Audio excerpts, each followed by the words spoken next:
What? How dare you? It happens.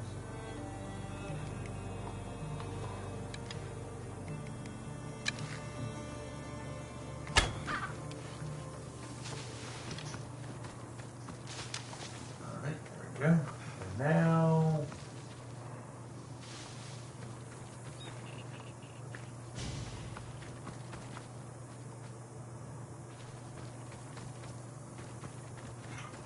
You're alive. All right.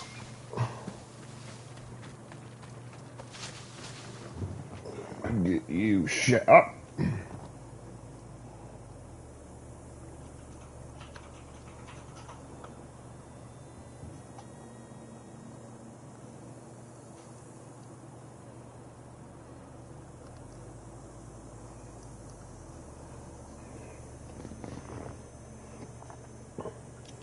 Frank the First, they used to call him. All right. And we are getting started. So we are still on Crete, running around doing things, and one of the things we can do is we can still go fight in the arena. However, the next group to fight is like level 45, I believe, so try not to piss off Kind. Too late. I exist. Existence is enough to irritate her, which is why she sent bears after me. But we're going to, just to mix it up, because as we follow through with the story quest, one of the things that is going to happen is we are going to be fighting all for Sparta a lot. So because of this, I'm going to kind of go in and help out the Athenians one more time before it kind of gets Sparta heavy, and we've already kind of been Sparta heavy. Not to mention there's going to get more XP and loot out of helping them out in this battle. Actually, no, wait. Yeah, no, they're the attacking army, so yeah, it's going to be more challenging. Let's see if I can carry the Athenians to victory on land. Oh, dang, the Spartans are just right freaking here.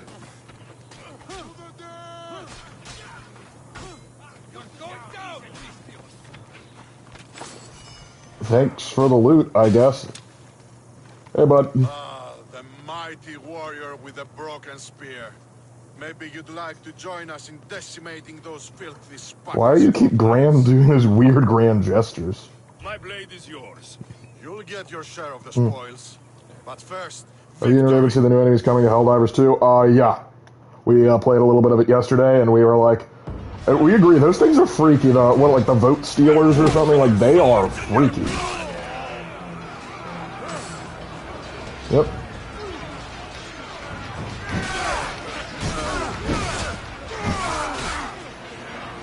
Weren't expecting me to go Zert mode, were ya?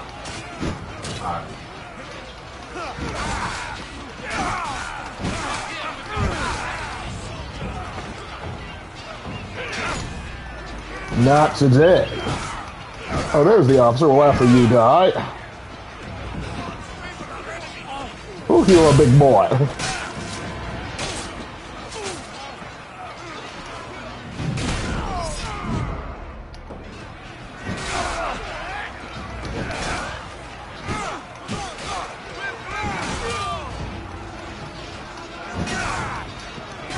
So your training in Laconia did not prepare you for me.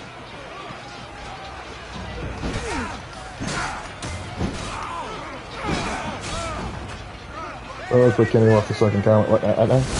Would you say Miles and the Spider-Man game have any redeemable qualities besides being, hold on.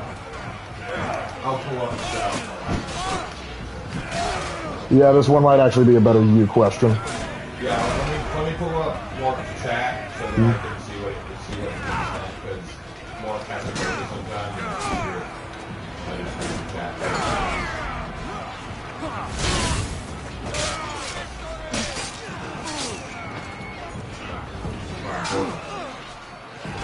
Oh, they got hired help.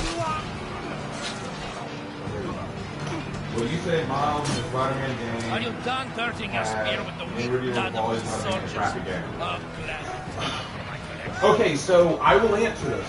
Did Miles Morales in the Spider-Man games have any redeeming qualities?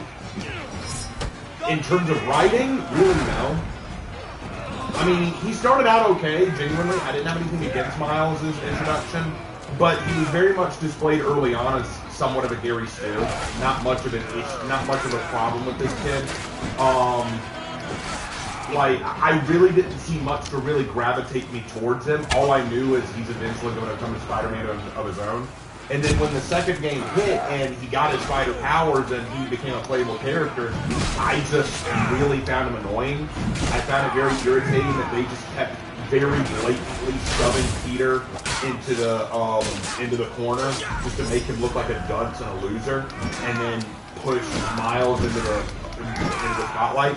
Like, it was so blatant that they just wanted us to make Peter look like the loser and make Miles look like the new hero. And I think the issue is, when you ask, did he have any redeemable qualities, that's an inappropriate question because there's nothing to redeem. He hasn't done anything wrong, worthy of redeeming. He's too perfect, and that's exactly the problem. In fact, consider this for a second. His father was killed by Mr. Negative. So a subplot of the second game is that he wants revenge on Mr. Negative when he finds out that Mr. Negative is free. Okay, does he obsessively hunt for Mr. Negative? Is there this whole thing where he goes off the reservation to go after Mr. Negative? Like, what does he do that puts him, Peter, or others in danger to show that he has these faults and this desire for revenge? Because that would have been a very easy one to do. In fact, it would have echoed Peter a little bit, because remember, after Peter's uncle was killed, he goes off the deep end to go after the guy who killed his father, his uncle, only to find out the guy who killed his uncle was the guy who he let go, and that's when Peter had to face the reality that he was partially responsible for his uncle's death, which pushed him into being Spider-Man. With Miles, he's already Spider-Man. He's already the Black Spider, the Miles Morales Spider. And I can't remember exactly the game, so I could be wrong. Someone who played the game may be able to tell me this. But I don't remember him ever obsessively hunting Mr. Negative or making that a huge part of his reality. He just kind of seeks out Mr. Negative. When Peter's going through his old shit, Mr. Negative agrees to help him save Peter. He's very much untrusting of Mr. Negative, but he still works with him. And then they work together to save Peter, and then he just forgives Mr. Negative. And I'm like, wow, that was a lot of nothing. Like, wouldn't it have been a lot more interesting if he didn't trust Mr. Negative and refused to let him help for a while and tried to do things himself, and yet it didn't work, and then he's forced to rely on Mr. Negative? I don't know, I feel like that would have been better. No, I don't. I think that, I genuinely think that Miles was one of the worst things about that game. Not the only bad thing. Yeah, because when I first saw him in the, in Spider-Man, in the first Insomniac Spider-Man game, I thought he was okay. I actually thought he was more tolerable than Mary Jane, because Mary Jane's like, no, I don't want to be a sidekick, like a partner. I'm like, but I agree with Russian Badger. You don't have any superpowers. Where do you get off on that? That's not what Mary Jane's supposed to do. Well, in the comics, she never wanted to be his partner. She wanted to help, but she never wanted to be his partner. And in this, she wants to be his partner, but if I were Peter, I would have just said, okay, what do you want to do? Like, you want to be my partner. Okay, what does that look like? How do you help me out? Yeah, there's that. Because you don't have powers. You can't fight. What are you going to do to be my partner? How are you going to support me? And I guarantee she would not have an answer. Well, not only would she not have an answer, but there's a, why is this better than the Agamemnon armor? Okay, I guess we're in the basket. But I had a larger point. Oh yeah, but back to Miles. Miles in the first game was kind of this, and it was heavily, and they were not good at hiding it. I don't think they wanted to be good at hiding it, but they were like, hey, guess what? He's going to be in the next game as a Spider-Man. And we're like, and I was like, oh, okay, because I thought maybe they'll do it where you can do some co-op mode where one person plays Peter, the other person plays Miles. That would be a cool idea. But no, it was just, hey, now that the second's game out, do you really want to play Peter, or do you want to play Miles? You should play Miles. Well, they just did such a terrible job of handling Peter. It was so clear from the start that they were shitting on Peter to lift up Miles, and it wasn't subtle. There was no subtle. When Peter straight up says, why does the city need me when it has you? And he wasn't saying it in a sad way. He was saying it in an uplifting, yeah, Miles, you're great, Miles, kind of way. And I'm like, dude, would you shut up? Would you just shut up? Stop glazing this kid. Let him stand on his own laurels. You know, I would genuinely be much more happy with Miles if he effed off to go work in another city. Yeah, like I'm gonna give him a Bloodhaven or something. Like, I don't know, maybe like Philadelphia needs some help or something nonsense. Yeah, just something like, because I mean, here's the thing. Here's the thing. I have been accused of racism because I don't like Miles. Okay, I have been accused of racism. Here's the reality. The issue I have with Miles is not his race. The issue I have is that for his writers, the issue was his race. And what I mean by that is they literally sat down and just said, we want to make Peter, but make him mixed race. That was it. And the reason that annoys me is you could have made your own unique hero who was mixed race and done anything with them. Even made him similar to Spider-Man. I don't care. Make his backstory similar, his power similar. I genuinely don't care. But that's not what they did. They made him Spider-Man. They did not give him unique villains. They stole villains from Peter to give to him. They did not give him a unique city. They just put him in Peter's city and had Peter take a back seat. They did not give him any unique plot line. His plot line is very much one-to-one with Peter's. Loses a father figure that inspires him to be Spider-Man. He becomes Spider-Man. They did not make him a different kind of character. He's a brainiac kid who figures out how to do everything himself and designs his own gear and kit. They did not do anything unique or special with Miles that was not ripped off of Peter. And to me, that's not only lazy, that's very telling of the motivation. This was not about making a unique and fun character who happens to be mixed race. This was about making a Spider-Man who is mixed race because that's the agenda. And I will never support that. I will never be okay with that. We can get creative mixed race or black heroes. Static Shock is one of my favorite heroes growing up. Like, he was creative, he had a unique power, a unique personality, had genuinely good lessons in his episodes. Like, actually, I remember several of the lessons taught in Static Shock's episodes. I remember some of the characters, I remember some of the witty one-liners.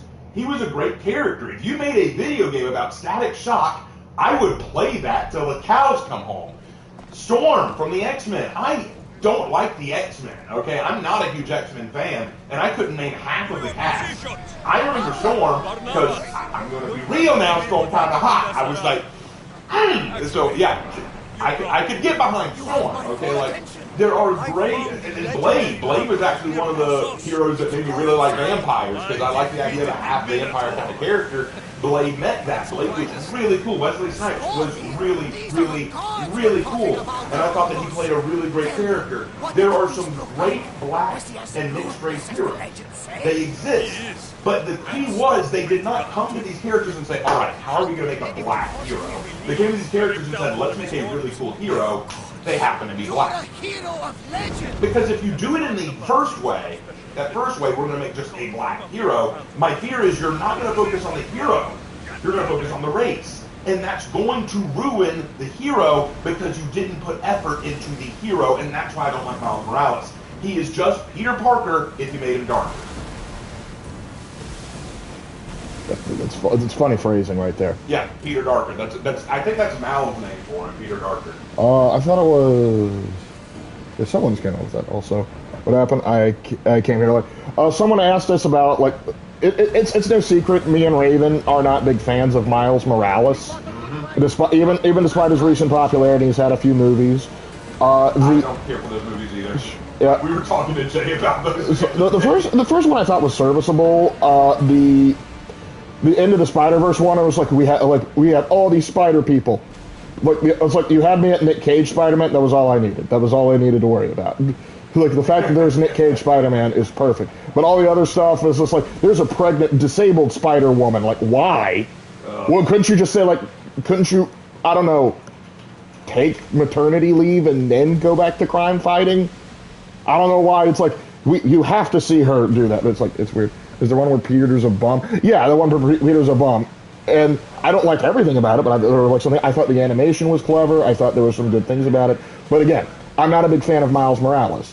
And Raven has more to say on that, too. And so it's no secret. Someone asked, like, do you find any redeeming qualities about him in the Insomniac Spider-Man games? And neither of us can really think of anything that we're like, yeah, that really stands out, because he's kind of written to be a character with no flaws. Because one of the problems is, Hannah, you just said it, sounds demeaning. It is they will take not just black people, but they will take any form of what they'd consider a minority in any way, whether it be a racial minority, a gender minority, a religious minority, or whatever, one that is basically deemed a protective group, and they will make a character based off that sole thing. But because it's solely based off that one thing, because one, they're bad writers, but two, they're afraid to give them any large flaws. Yeah. Because if they do that, it's like, oh, well, we're saying that bad about all of them, even though anybody can go, why can't it just be about that character?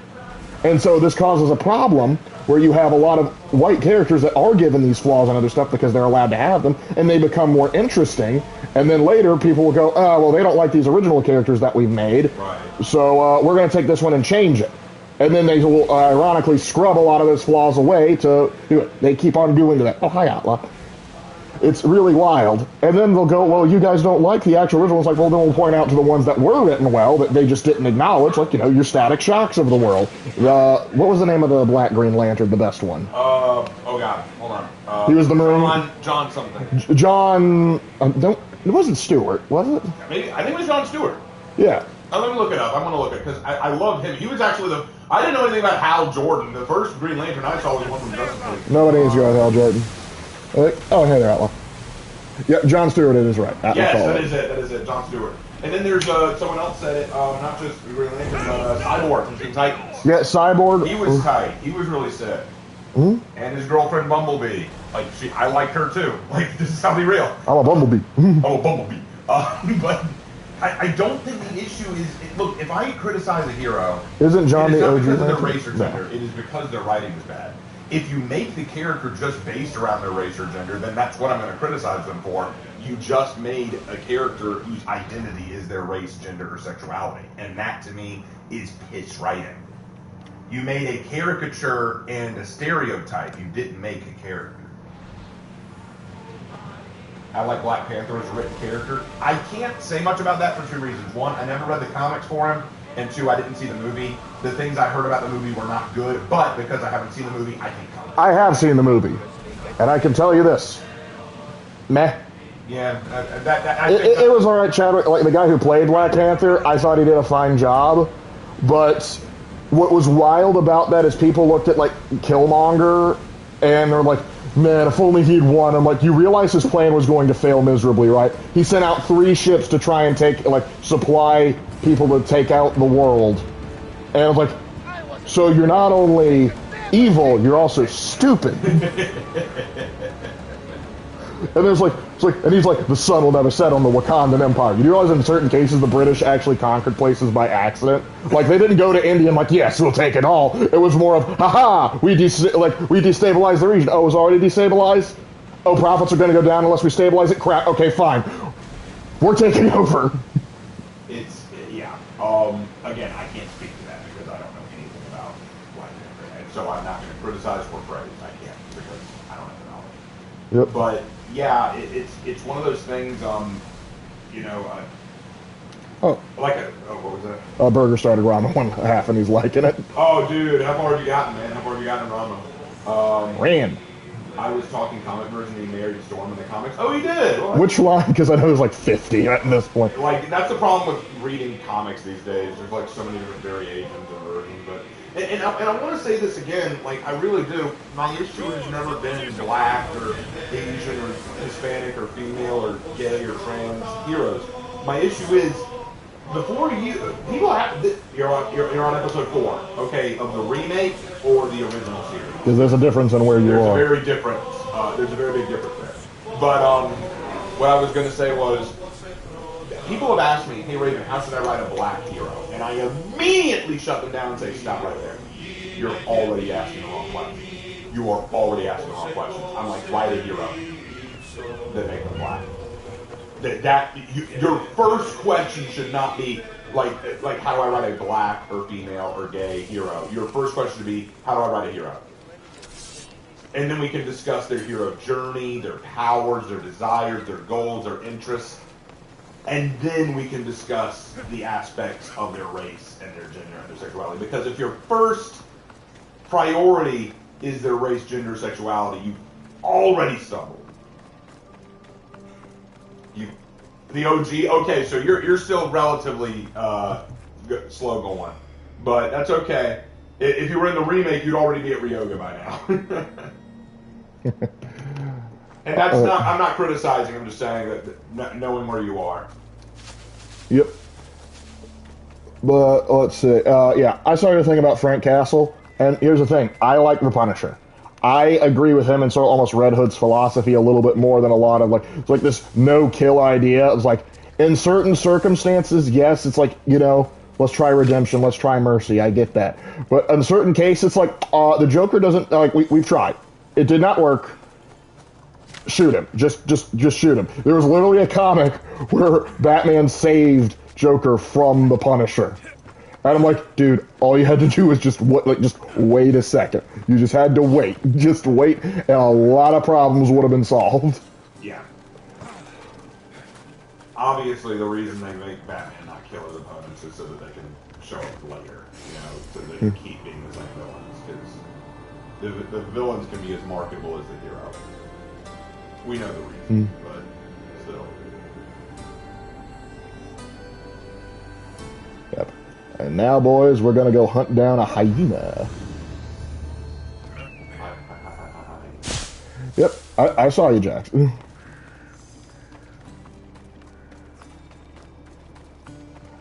But I agree on the hookup for the most part.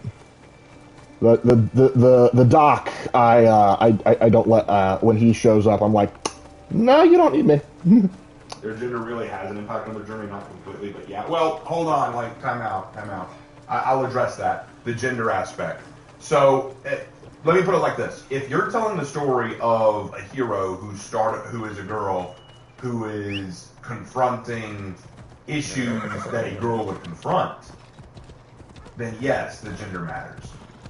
But if your goal is to make them a mouthpiece for women's issues or women's rights or for feminism, that's the issue. And I feel like that's what a lot of people think about when they make a female character these days, because they don't want to make a female character who is actually interesting or unique or dynamic. They want to make a girl boss. And that needs to be avoided. Do not make insufferable characters unless your point is you're not supposed to like them. Because that will be funny things. Like, occasionally they will make characters like a man, everyone's going to love this character. Like, actually, we all hate them. They're like, what? What's even funnier is when it's like, oh, yeah, we made this character, everyone's going to hate him, and we're like, we love this guy. And they're like, how? Like, how? Because they're so out of touch. Like, one of my personal favorites is like Ron Swanson. Now, I don't think they ever intended anyone to hate him, but he was supposed to be like the joke conservative character, the joke libertarian character. But everyone's like, yeah, he's the favorite character. And they're like, okay, and thankfully they played into it, but it was kind of funny that they're like, why would you think we wouldn't like this? Why do you think we don't like the funny guy? My favorite Rama love interests are Ukyo and Shampoo. That is the correct choice. However, both of those are good choices. Yeah. I would argue, and this is me personally, I used to be bigger on Ukyo, but I prefer Shampoo. One, it gets your hair clean. Two, but two, she genuinely loves the guy. She genuinely does love the guy and does not try and hide it. And yes, I know, like, oh, there's the whole cultural thing, but it has moved beyond that now. She genuinely does like the guy. It is one of the few that does not try to exploit him. Sure, Grandmama might try and exploit it, but she does not.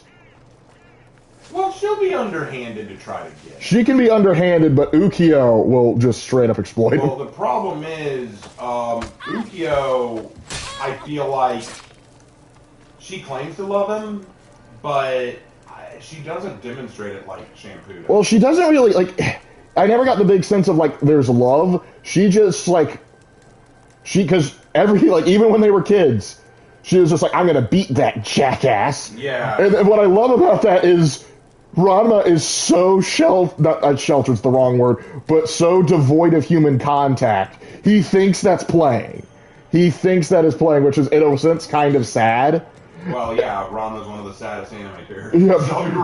And then And then she's mad at him for BS that his father pulled.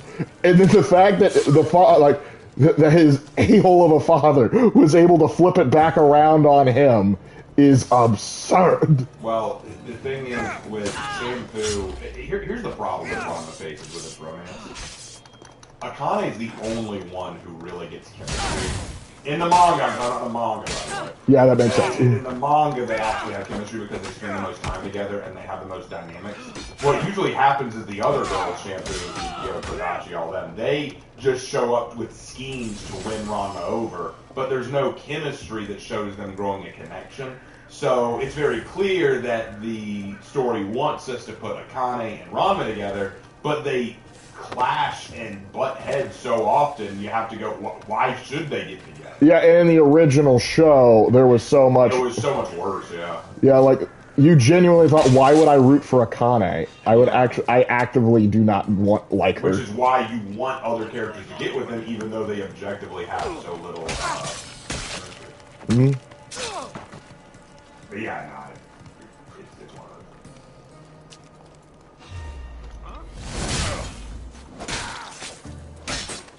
You prefer subbed or dubbed? It depends. For me, some subbed is better.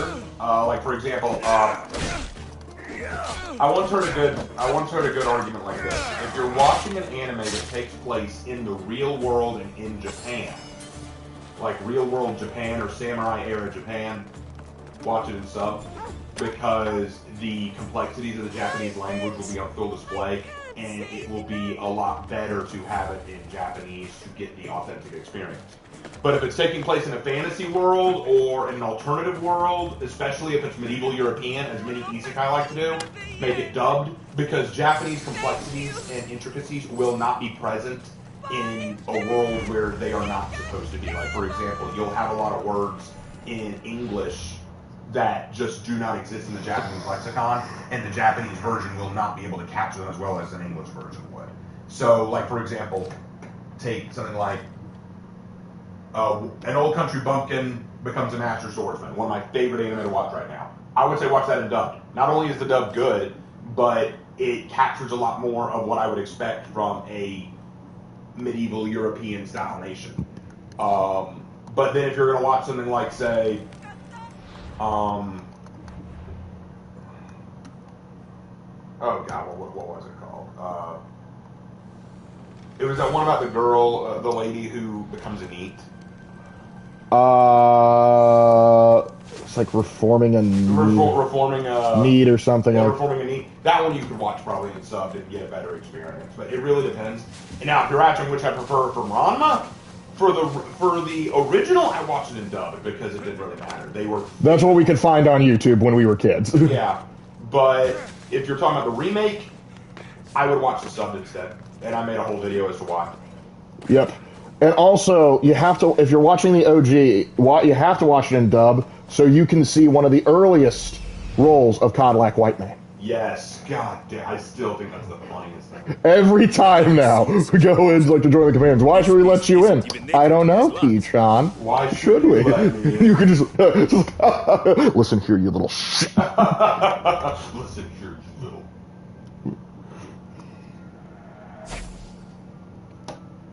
See? My brother got me into Cowboy Bebop and Desert Punk. Don't know much about Desert Punk. I've only watched a few episodes of Cowboy Bebop, but yeah, I know it's a good show. Yeah, it's good. What up, William? It's the hyena. Ooh, you're a big hyena. It's the hyena. Alright, we got each other both pretty good. Okay, they got us as good as we got it. Let's go see if the desk chairs are better than ours. They're small handling, they're quite well, yeah, depends. But I was talking about it in general. Would you do as a DVD Survivor lore tier list? No, because I think the vast majority are terrible. Especially in recent years. F tier, F tier, F tier, F tier, F tier.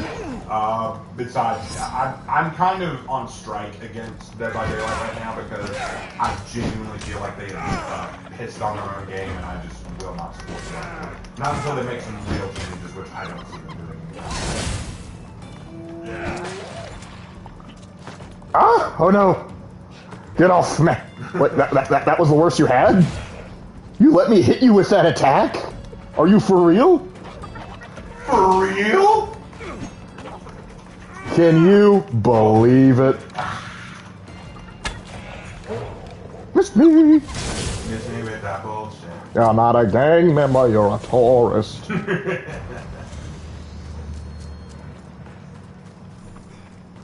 It wasn't so tough. Actually, it wasn't. Unfortunately, as we get to the Peloponnesian Peninsula, we're gonna deal with arguably the worst. Pig number 2. The infamous Nurgle pig. You'll see what I'm talking about when we get there. Ooh, he's awful. Now I know you've been really hoping for me to get to Cathera, and I don't exactly know why. I took this axe from a Minotaur, you stand no chance. Yeah, after fighting the Minotaur, I almost have to go like...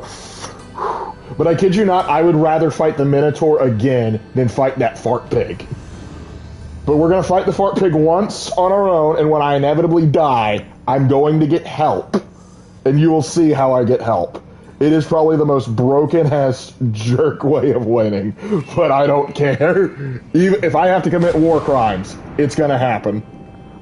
No, it's not pig missiles. It's not pig missiles. It's another level of annoying. It's basically, I'm going to do all of the annoying pig attacks, and I'm going to fart constantly, which is going to give poison damage. So, basically, it's like, yes, you're fighting the most annoying animal in the game, minus maybe lynxes. It's giant, and it has chemical weapons. But anyway, how are you? Yeah. But yes, don't worry, we will see. Now, I will be coming back. I know some of you are like, we've been waiting for you to get to this island for a while. Megaris is they're fighting. Oh no, it's not Megaris this time. It's Corinthia. Sparta, can you hold on to your dang peninsula for just 5 minutes? No, that's asking way too much. Anyway, I'm gonna go on a date night real quick with one of the daughters of Artemis. Well, that sounds fun. Oh yeah. Hopefully she doesn't ask me to kill her yet. Even worse than pig missile. It depends. It's weird. The first time I completed this game, the pig missile was the one that absolutely destroyed me, and I somehow managed to kill Fart Pig first try. But then, like, when I was going to do it for, like, the video, where I was doing the Cult of Cosmos video, and I was just like, yeah, this will be good XP, that little shit drove me insane. I looked up, okay, how do I beat this thing? And I saw, like the dumbest strat ever, and it worked. We'll get there when we get there. Yes, we will. Oh, it's an Easter egg reference to Pumbaa? No, I love Pumbaa. Pumbaa's a great pig. That pig is a pig of Nurgle. And hello. Beast Slayer, I'm glad to see you again. I know you are. Let's see. What am I? Hephaestus Workshop. You've been great. What does that have to do with anything right now? You're interrupting my time with one of the hottest chicks in the game to tell me Hephaestus shut up shop? Frick you. The hyenas, pal. Take it. These flea-ridden carrion eaters disgust. Okay, hey, settle You down. must learn to see the beauty in all things. Yes, I'm not in this. I understand. You're right. It's just an animal doing what's in its nature. Aren't we all? Speaking of that nature, I'll return when I have. Speaking of... be nice about the hyena. Oh yeah, I was nice about the hyena. I respect the hyena. Them hyenas giving birth, they go through a lot. If you know, you know. Well, let's see, hold on, what was this? Lark, where would you rank all the Daedric systems using the D&D alignment system? Okay, I'd have to think about it. Chaotic neutral? I'll leave that to you, I don't know. Yeah, chaotic neutral has got to be Sheogorath. Because he's not really good or evil, he's just chaotic. That's what he does. Yeah, let's see. Lawful good, probably Meridia. I know she does the whole thing with the aliens, but technically, like her being like so against undead, technically I would actually maybe she's just lawful. She's just lawful neutral.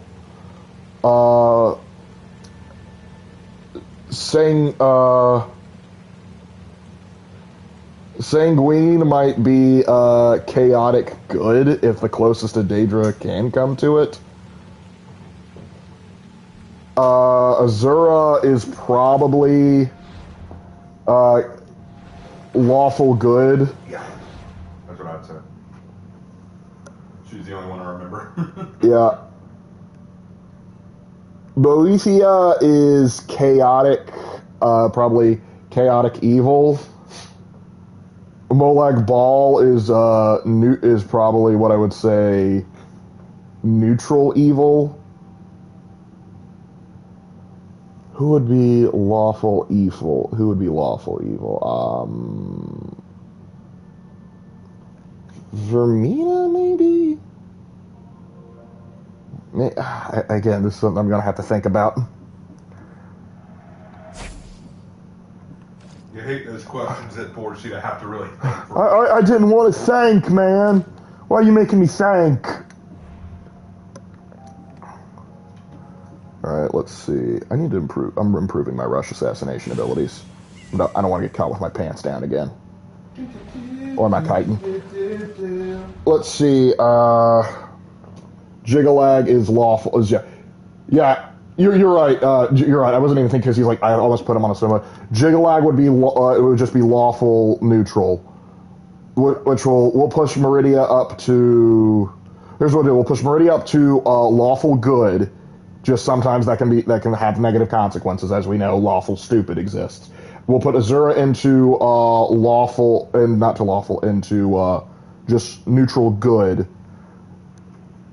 And Vermina, yeah, I think Vermina can qualify as. No.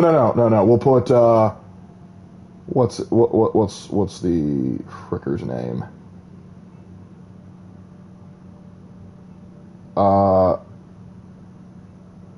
Mehrunes Dagon. I think again, no, Mehrunes Dagon's kind of chaotic. He would kind of fall under chaotic evil or just neutral evil as well, because he doesn't always follow his own dang laws. He likes seeing chaos and destruction, so he wouldn't be lawful.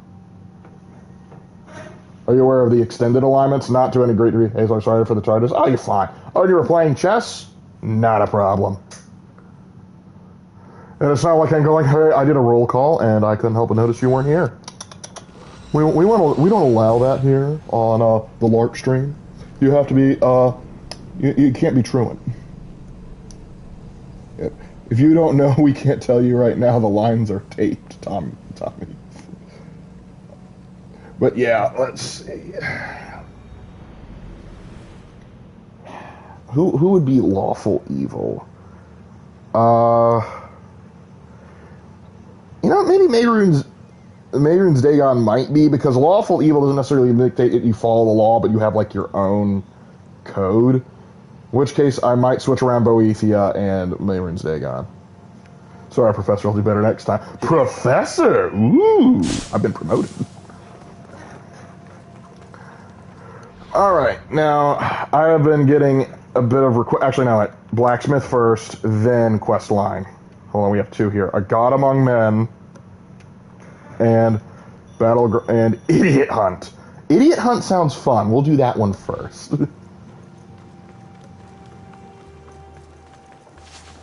Ladies, I know you like the look. Look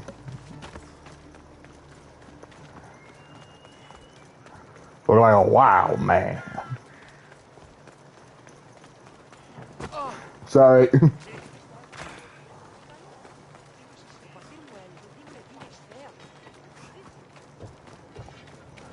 I can see more about chaotic evil if you count out ESO as canig.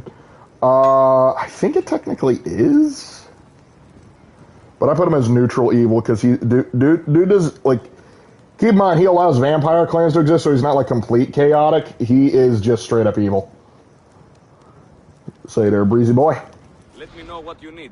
I need to sell you stuff. Always.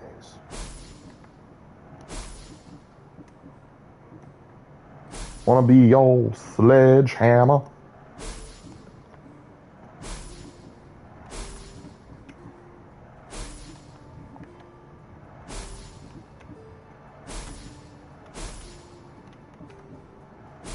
I bet. Oh, don't worry about it.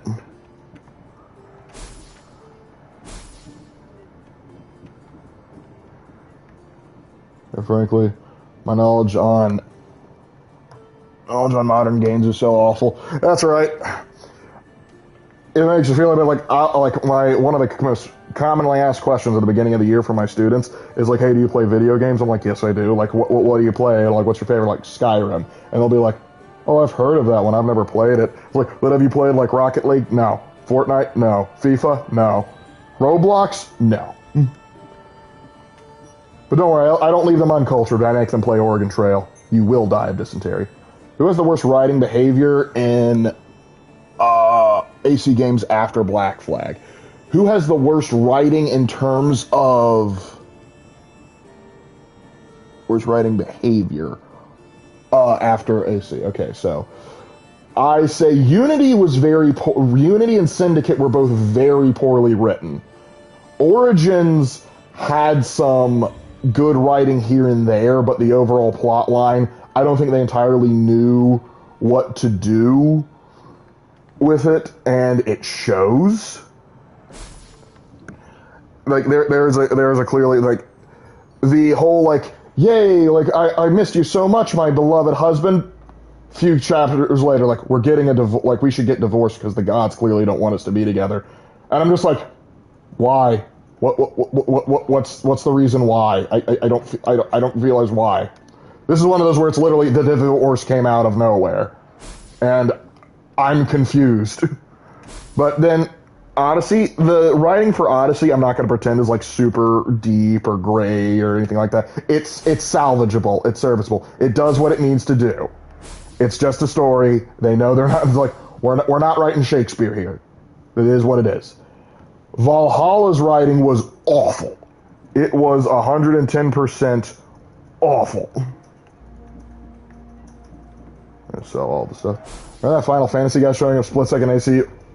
That was weird. Yes, the first time I was playing Origins, I remember going down there like, oh cool, what's that? And this guy walked out and I was like, I did not know anything about the crossover. I did not know anything about the game it was associated with. Just this random dude showed up, by the way, here's a steampunk sword and shield, and you now have a chocobo. And I was like, what the frick just happened?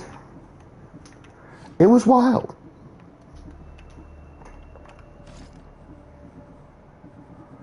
Alright. No tablets? You're worthless to me. Hey, Raven, how are you? Well, hold on, let me ask him. Raven! He's a little distracted right now. Talk to him later. Which writing is worse, Valhalla or Shadows? That is a tough question. That is a genuinely tough question, because they butchered Viking culture in a lot of ways, but they also butchered samurai history a great deal too. That's a tough one. I do need to get Raven's opinion on that one too. Raven! Oh, sorry. Yeah, for 2 questions. 1, how are you? I'm fine. 2, which do you think was worse in writing? Valhalla or Shadows? I know it's like asking which limb would you rather have sawed off first, but...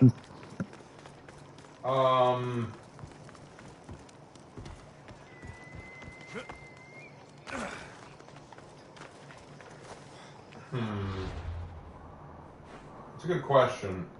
Which one had the worst writing? Let me think about that for a second. Yeah, give him some time to think. So far, the most I've done is softly introduce a Trazyn as an invisible shit. We're talking Trazyn now. I was going to mention the Juggalo train. What? What do you think of the way to introduce the 40k in this? Like, introduce someone to 40k? What? I'm a little confused. Are you talking to someone specifically into the chat? I'm confused there. Come on. What's something you and Raven like and dislike in Middle-earth, Shadow of Mordor, and Shadow of War? I thought the gameplay of Shadow of both games is really, really fun. I think the writing in War has trouble justifying its existence because it was fine to wrap up after. I mean, I'm happy with Shadow of War. I like it, but I think the ending was like. I think the fact that Talion had to fall. Last night and oh crap, hold on. last stream I mentioned I was writing a 40k RimWorld fanfic and asking for a few things. Oh, RimWorld. Okay, I know nothing about RimWorld other than that it exists. So that's gonna. Hold on, we got a nut. I just stumbled upon another random quest. Diona.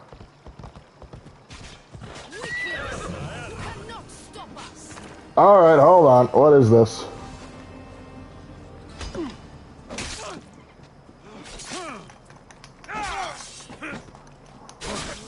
I forgot I was still in my shooting garb. I've made my decision. All right, which one's more infuriating? I'm gonna say Shadows is worse. Elaborate, please. So, Valhalla's story is bad, but it's bad for all the same reasons the other Assassin's Creed games are bad. It leans too heavily into the Isu. All it does is just make even less sense with how the Isu work and how they operate. You're just basically taking shit and adding on to that shit. And that's bad, but I'm used to it by now. But then you have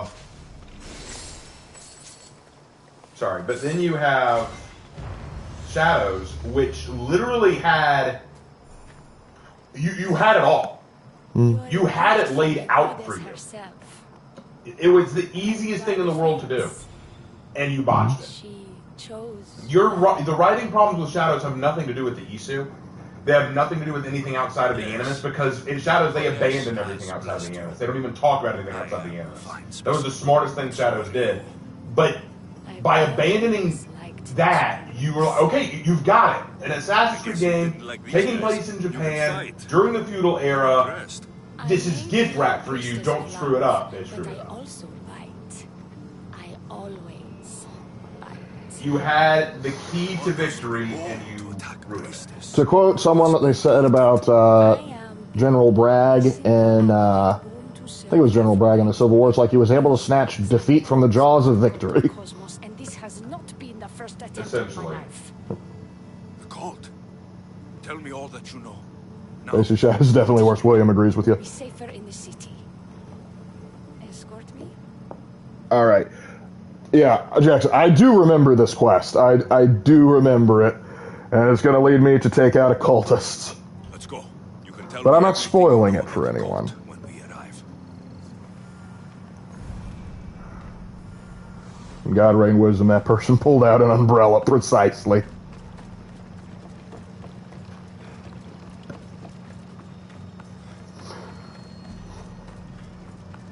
Social Moral Rebel and Impure. Ooh, I'd have to look over those a little bit more.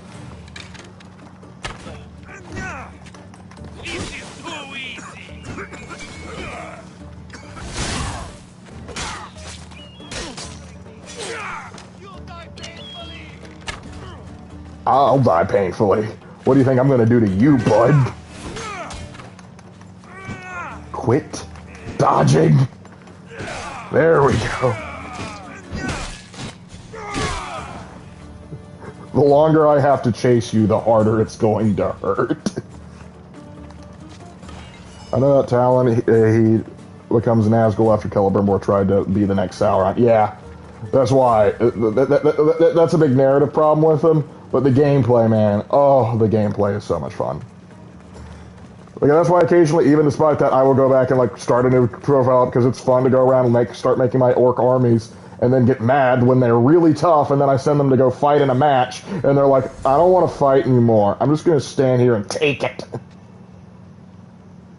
Running only delays the inevitable, literally. The cult of Cosmos would never strike inside the city. Yeah, because they follow Catharian zoning policy, apparently. Ah, sorry, boys, this is a no assassination zone. We can't kill him here. Take a good long look at your beautiful self. Enough idle chatter. But no. Let's hear more. You insist. We've always kept tabs on the cult, and lately they've gotten bolder. By the You will only die they've tired. driven my sister, the high priest, lock herself in her chambers. A cult leader must be involved. Actually, she's just trying a new game, and she does not want to be disturbed, and I completely understand. My sister wants me to secure Kithra from the cult and sniff out the cultists behind her troubles. Shouldn't be your problem. All right. That could work.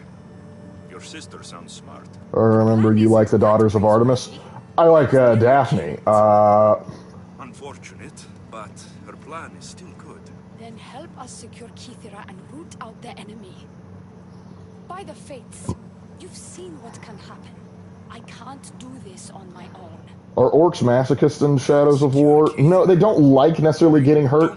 You could say that they're more, The cult has plans for gosh, what's the opposite of masochist? Satanist? Not Satanist. what they will do next and where they plan to do it. The reverse of masochist, essentially. They like causing pain. There's even a line in the first one when you find old Scorchy, where there's like always... Sadist, there you go. Well, it has been a while since I've communed with the gods. Yeah, that. Sadist, yeah. But the whole idea of, like, because there's like, when they brought up old Scorchy, that's like, always do harder and crueler than they would do unto you. And then you hear, not old Scorchy. What do you need me to do? Just 3 simple tasks. First, my associate by the harbor needs help. Pay him a visit. What else? My sister believes she has leads on a traitor within our ranks. If that's true, she'll need your help. Look for her in the temple. And lastly, poisoned blades are a priestess's weapon of choice. But some bandits sacked our apothecaries and have taken refuge in the Mycenaean ruins. Ooh, I already think I did that one. The cult, it's Malaki's bandits. I actually teared up reading one of the Blood Angels book because they're where Bonte begged for that. Oh, so the Desolation of Baal. Who's dumber, the cult or the railroad? Because sometimes the cult makes the railroad look smart. Yeah, I know. I would still say the railroad is dumber because here's the thing: the cult's biggest issue is that they aren't a real unified organization. Basically, they just agree to sort of like help each other out in loose ways. But that's the extent of it. And despite that, they are somewhat effective, weirdly, but they are because they're basically playing both sides. The railroad is dumb, and it constantly takes L after L after L after L after L because they are dumb. Their priorities are not only stupid, it causes them issues. And the only reason they ever become successful is because I bail them out of problems. Which is why I killed them. They deserve to die. I'll do what I can for you and Kithira. Thank you, Will the railroad be Fallout's take on the Thief Guild? No, the railroad is Fallout's take on the IRL Underground Railroad. That's literally what it's based off of, and they are being very they're being very obvious with the oh, hold on, what's this? We have a new mercenary. Aventinos the long-haired. Those who knew of Aventos often spoke of his hair, which earned him his nickname. He said to be so proud of his hair that he'd stop random people and ask them if they like to feel how soft it is. Not gonna lie, it kind of looks scratchy. It looks scratchy. Yeah. Not old scratchy. If not for the ballistic weave, the railroad would be completely useless. Literally, though. Because it's like, hey, would you like to save a settlement? Sounds tedious, but at least I get to work. It's like, how about you? Would you like to eradicate an area of problems? Understandable. Now, there's one good thing about meeting the railroad. If you bring Curie with you and say that you would protect synths, she loves that. And there are very few things that Curie will react with loving that. You are correct. There is a lot of reason to try to do that, just if nothing else, because, you know, Curie's up there, man. I love Curie. Curie is adorable. She is adorable, and I love her. But honestly, who I pick to be my romance partner in Fallout 4 heavily depends on which faction I'm kind of running with. If I'm going Brotherhood, I pick I pick Kate. Oh, really? Because she's actually gets, like, when she gets cured of her addiction, she actually is more approving of the Brotherhood than any of the other female companions. Oh. And it's funny Piper's more Minuteman. Then. Piper's be Minutemen or Railroad if I'm going that, and Curie. Sometimes if I'm going Minutemen, I choose to go with her. If I'm going Institute, I pick her because I want Sean to know the mistake he has made. Because I want Sean to go, by the way, here's your new stepmom. as you die. I believe you know her. What infuriates me about that is I don't think Kiri likes the rail because it likes things too much. No, she doesn't. She does not. But it would be funny as can be to go, it's like, I am now the director, and head of the medical team is now this synth. You have to take orders from her. What's interesting to me is Kiri likes the Minutemen. She's fascinated by the Brotherhood, even if they don't like her. And she doesn't like the Railroad either. That's the part that gets me. You think that she loved the Railroad because they protect synths, but she actually does not like the Railroad. Well, she acknowledges they're dumb. They are stupid. Yeah, she calls them stupid, if I recall. In a much more polite way, of course. Because she is a sweetheart. She is a sweet Frenchie. Yep. And a French woman whispering sweet nothings into my ear is a turn on. The only problem is the French can be mean. They're so mean, and I don't know why. I even remember one time we were freaking Epcot, France, with our family, and we were eating there, and our waiter was so nice, and we're like, "You are the nicest French person I have ever met." And it's like, "Yeah, that's because the only French people you have ever met are from Paris. Those guys are pricks. Come down to the southern part of France in the countryside. We're nice there." And I'm like, tempting on that offer. But isn't that right? Just like sometimes the big city can bring the worst out of a country.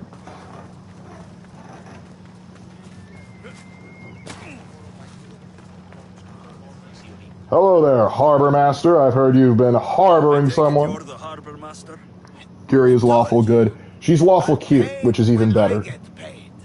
Lark, serious question. Can you out war crime Chuckles the Clown from Legends of Evantris? Wait. Who are you? I'm just helping her out. Yes, because I am still alive and Chuckles quite frequently dies. He has great aspirations, great plans, but can he execute them? You think you can do better than I have? Tower, social good, Spatials are rebel, moral, Mechanicus are social neutral, Death Guard are rebel impure, and Drakari are rebel evil. Yeah, that sounded like Drakari. Yeah, I get where you're going with that. Some mercenaries who are of interest to her at the fortified warehouse. She needs you to free them. I'll see to it. But it's going to cost you. If you make it back alive, I'll fatten your pockets with Drachmi myself. Deal. Who's your favorite companion in Fallout 3 and New Vegas? In Fallout 3, I really didn't, I guess Dogmeat, because I really didn't travel with that many companions. I'd say Fox, but he's so late in the game, and also Fox has this bad habit of until you get the DLC, he's like, no, you die of radiation even though I would be immune. Have fun with that. It is one of like the dumbest bits of writing ever. It's just like, I will not deny you your destiny. No, you can have it. I don't want to die. I like dance if I play female, and I prefer Piper if I play male. But my favorite companion in 4, that is a tough one. Curie Curie has good perks. She also has a decent weapon, because one of the biggest problems with a lot of, like, Piper, I love having her around. She's cute as a button. But she runs around with a 10mm pistol, and she always runs out of ammo. And I've even tried mods where it's like, hey, they don't run out of ammo of the things I give them, but it never works properly. And so I will give them like a laser rifle or something useful and give them as much ammo as I can spare. But inevitably they'll go back to their crap starter weapon. And so I'm like, gosh dang it. So there's that. But Curie is a great all-rounder. Dance is also a good all-rounder. But I have like sometimes I don't enjoy traveling around with the Brotherhood of Steel guy. If I'm going somewhere to destroy, absolutely I want. If I'm just trying to like chill out, I don't bring him around because I don't need him judging me like, why does a soldier need to do that? It's like, dance, let me cook. I know what I'm doing. I gave Piper an explosive minigun, and I'm sure she enjoyed it. Nick Valentine has some good quips. I like having him. Deacon can be funny, but sometimes his jokes get like a little too repetitive, and I'm like, all right. And I kid you not, like if you go back and you watch the Railroad vid, when like he makes the comment about the Minutemen like having a redneck element, that was like, when I heard that, I was like, I'm going to reload that. I want to hear you say that again so I can get a clip of me pulling out a gun to shoot you. Because Deacon, he's this close to being smart, but his devotion to an idiotic organization ruins that for him. I actually like also traveling with Preston. Deacon is a Fallout 3 protagonist. Is he? Huh, I forgot if he is. I don't remember him. I'm not saying he's not, I just don't remember. Oh, hold on. Almost forgot. Gotta switch to my stealth game. Is there your For Honor Assault video? I'm entertained. Oh, I'll tell Raven you liked it. I'm Lark, the brother. But, I wish Aspasia could be fully romance.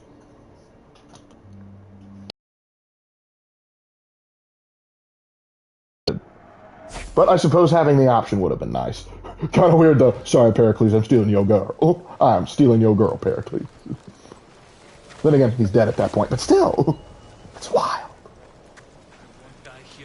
Dogmeat is a good boy. Yes, he is. I have a mod where I always have him around, so I can have a companion and him because Dogmeat is best boy. Also, it's a good way to raise morale, or rather, like, companions' opinions of you, because they will actively if when you heal or stem Dogmeat, they actively like that. Because everyone loves Dogmeat.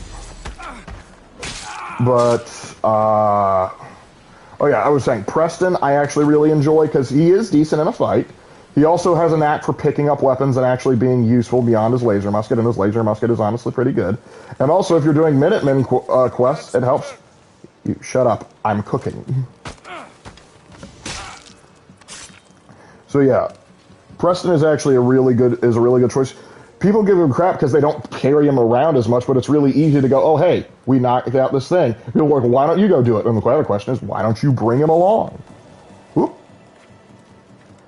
He spotted something. Could you say that part about Aspasia part again?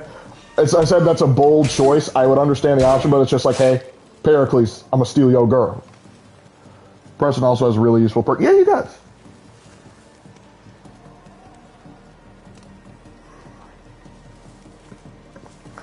I think they may have spotted me.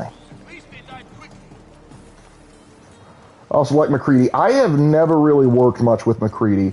Not because I disliked him or anything, but I don't have nostalgia for him from Fallout 3. I barely remember him in that game. And he's just kind of there. Hancock, too. I never really traveled much with him.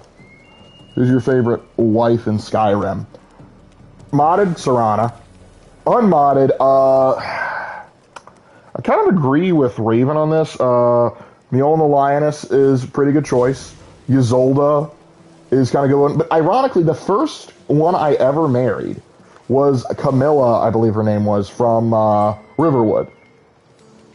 I married her. She was my little imperial wife. I also like the Dark Elf from the College of Winterhold. Zola is mine. Yeah, because she's got a good quest.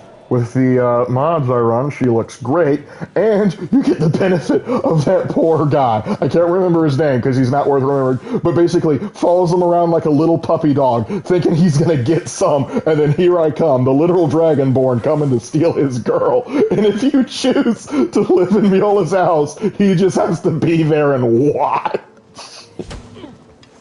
Should have made a move, dumbass. I've even some people will say, like, just like, can we mod in, like, a cuck chair for him? Because I feel a little bad. Favorite is Ayala. No disrespect. That Ayala is a solid choice, but one, I'm afraid of the furry implications if I follow that route. And the other thing is she has the same voice actress as Desdemona, and so I can't unhear that now, where it's just like, I want to like you, and I do like you, but that's a mental block on there. Imagine being cucked by the Dragonborn. I mean, what are you going to say? What are you going to do? You can't win in that fight. I am Mr. Steal Yo Girl in Skyrim. In real life. That sounds like somebody who did something wrong would say. Serana, anything is possible with mods. Yep.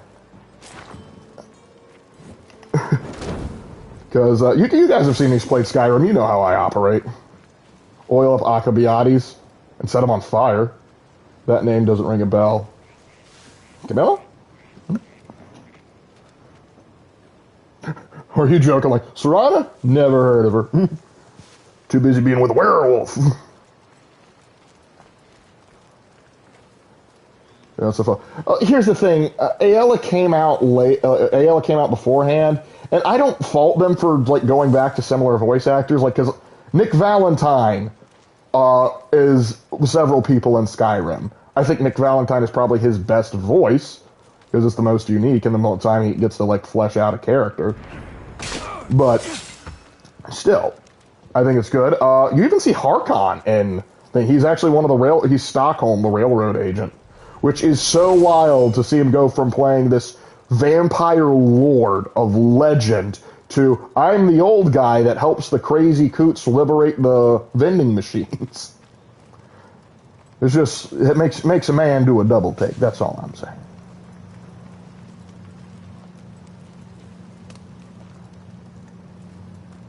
I don't know who Desdemona... Oh, Desdemona. She is the head of the railroad in Fallout 4.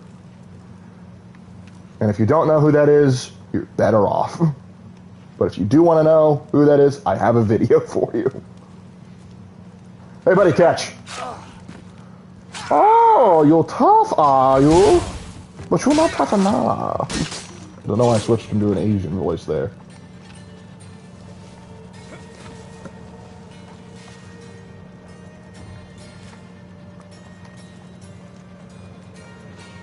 Whoop.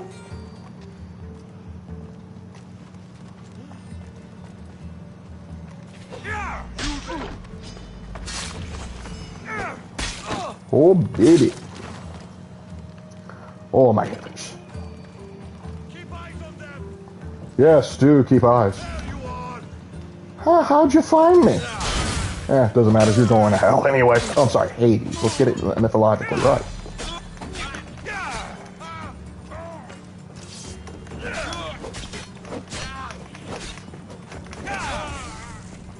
So what did we learn, buddy? What did we learn?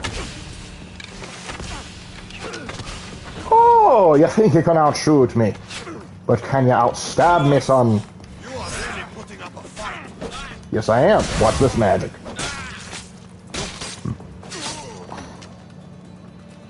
Those are clearly his favorite VAs. And this is not uncommon. Directors and companies will pick people that they know how to work with, that they kind of know the rigmarole. Like, for example, if you, gosh, who's the guy that directed the most recent Nosferatu movie? You'll notice, I forget his name, but Edgar or something. Robert Edgers, I think. He works with William Dafoe a lot, and works with a lot of other actors, like, a lot. They almost appear in, like, all of his movies. And it's because he knows their limits, he knows their range, and he knows what he can do with them. And so they have a good working relationship, and so they bring them back. Bethesda has pretty much the same thing with several of theirs. They're like, hey, you worked with us before on this, could you please come back and work again? And they're like, yes, please. Because if you're a voice actor, you can never get enough work.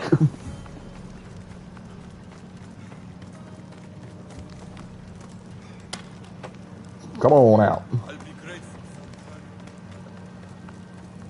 Look, how powerful would Frank Castle be if he had the Carnage symbiote? He'd probably be game-breaking. And I don't know a lot about the Carnage symbiote, but I'm just going to assume symbiote means power buff. But I think this Carnage symbiote might get scared if it trying to be on Frank Castle. Or like Ulfred's VA, bro had the voice of a demigod. Yeah, and he's played Vikings a good bit. Like he was in like the 12th Warrior as like the head of like a Viking, like this sort of Viking or Varangian clan. He was also in the first season of the TV show of Vikings, which is ironic because he's Czech. Because you'd be like, oh, he's Danish, Scandinavian of some variety. Nope, Czech.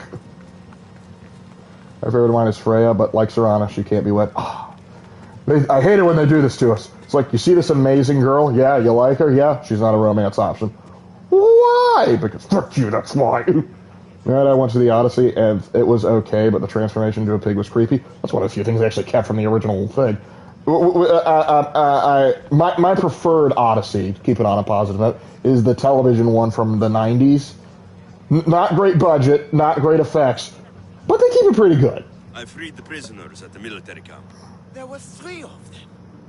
Did you get them all? Yes, I did. 3 of them, in all their balding glory. Guess you're... Hey, let's not knock the balls on people. In that case, the Oni needs one more task fulfilled. Hold on, money. Man needs to die. You? I'm listening. The Oni's enemies have forces on Hydra Atoll. They're going to use it as a staging area to launch I thought though Carnage ever gets on Frank Stone, he'd have a lot of free guns to incorporate himself and turn him into a walking turret. Troy was a better adaptation of the Odyssey. Troy was an adaptation of the Iliad. Actually, the better adaptation of the Odyssey is Oh Brother, Where Art Thou? If you and Ray were given $1 million, would you live in Rapture from BioShock? No. I want to live. $1 million does me nothing if I'm dead. I would listen to that glorious voice read a damn book if I could. I wish I had a voice like that. I feel it. Celia from the Odyssey miniseries was terrifying. Yes.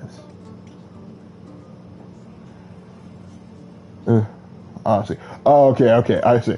I thought you said of the Odyssey. My mistake. I misread. I will wipe the enemy off the face of that island. Your humility is moving, Mistios. But I wouldn't underestimate them. Do you know who you're talking to? No, it's you who underestimates me. Enough pointless chatter. Agreed. She needs you to take out the captain there. His men should disperse after that, but still leave none alive. Will you do it? I prefer SpongeBob movie of the Odyssey. Consider it done. Of course. What more can you tell me? What more could you possibly need? I'm not being Just stalked by a splicer. I've probably ticked off a big debt. Yeah. I'm like, no, thank you. I choose life. Tell me what you know about the cult. What cult? Isn't the captain a cultist? He could be a Malaka's god for all I care. Dione says he wants to destroy her for rejecting him. That Hey, Lord Thunder. I'm getting yelled at a guy who, if he doesn't watch his mouth, he's about to die. Reason? To win her over. Now we get to talk to Dione's sister. Yeah, but isn't that another mission?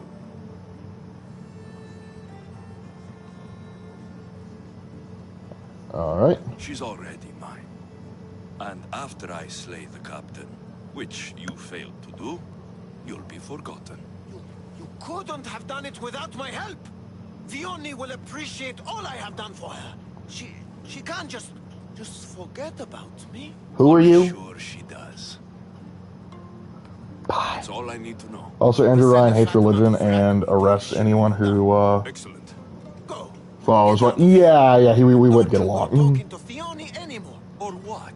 Or I'll... There's a big quote was like, no gods, no kings, Just only go. man.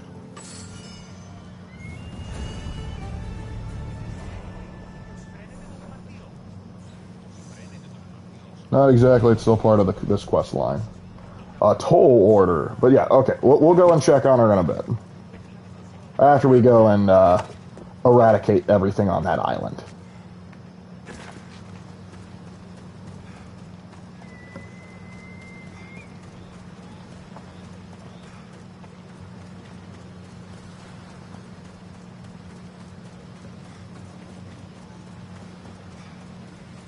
You pick Gotham or Detroit? Okay, Gotham I understand, but Detroit? Oof. That's a sign of desperation if there ever was one. I have a hell beast. Why am I walking? Get over here. You see, this is my stealth horse.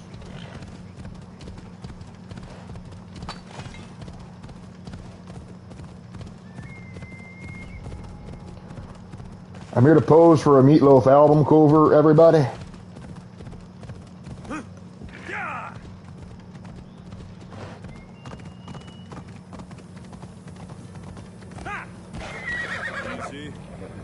Have you seen the show Vox Machina? It's really good.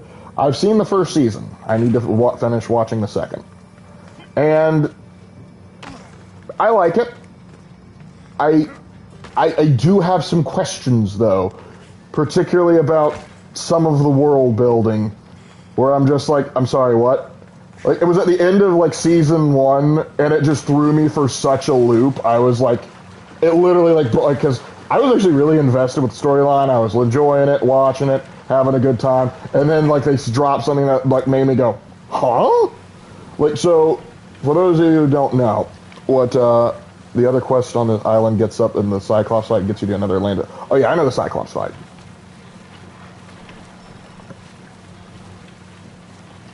I'd be a fool to take this boat into deeper water. Well, we're going to take it into deeper water and then back into shallow water. The Groggy's funny. Yeah, they all have their funny moments, but the thing is, like, the city they were in, it is basically standard D&D city. Standard kingdom, they're super diverse, but yet humans are just the slight majority of everything. I was like, okay, fine, whatever.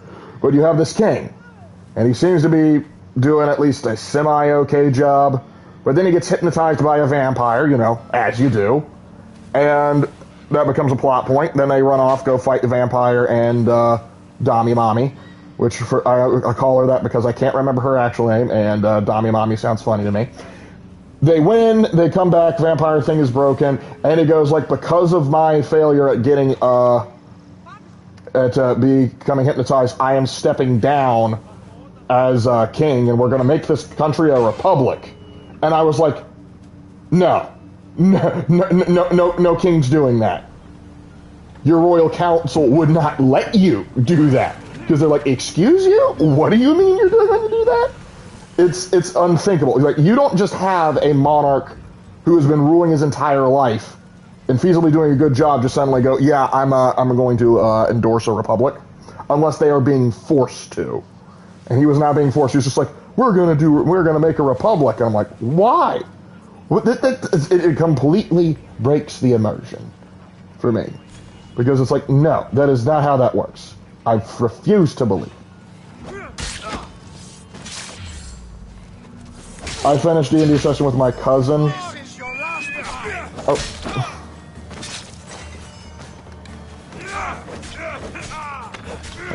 Kai, sorry. It's like, you do not want to do that. Yep, I finished my D&D session with my friend, and my cousin says his cousin is a bard of School of Blades, and he's a no. No! I could live with a bard. I could live with a School of Blades. But a gnome, that's a bridge too far. But speaking of bard colleges, we were doing D&D last night, and wouldn't you know it, one of my players, who is a bard, asked if she can do something, basically do 2 melee attacks.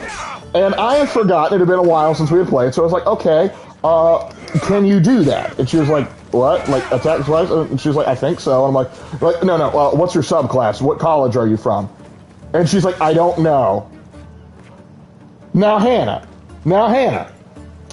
I did not specify who it was. You have now specified who it was. You have told on yourself, Hannah. Was it Hannah was the bard? No, Hannah was the bard. I was going to keep that secret, but she came out. So what really happened is she did not remember the name of it. She knew all, like, the abilities of it. She just couldn't remember the name off the top of her head. Because again, it had been a while since we played, but it was just so funny. It's like, you mean you don't know your subclass? I didn't say I didn't know. I said I don't remember what I was looking for. Of course, Hannah, of course. Tell it how you want, Hannah. Tell it how you want. But I remember, Raven remembers, Jay remembers. My best is a paladin known of Oathbreakers. See? You can't... Oh, a Knoll? Oh, I thought it was still Gnome. Okay. Knoll of Oathbreakers makes sense. The Bard's College expansions and mod in Skyrim is so good, I can't wait to play it. Oh! I might have checked that out, because Bard's College vanilla is worthless and weak. I've been online too long today. I'm going to get head off. Take care. You take care too, Burger. I feel like there's something else on this island I should do. I'll check out the question mark while I'm here. Hannah forgot her bar type. Yep. But this is okay. Hannah, you have the perfect opportunity to tell them all about your bard right now.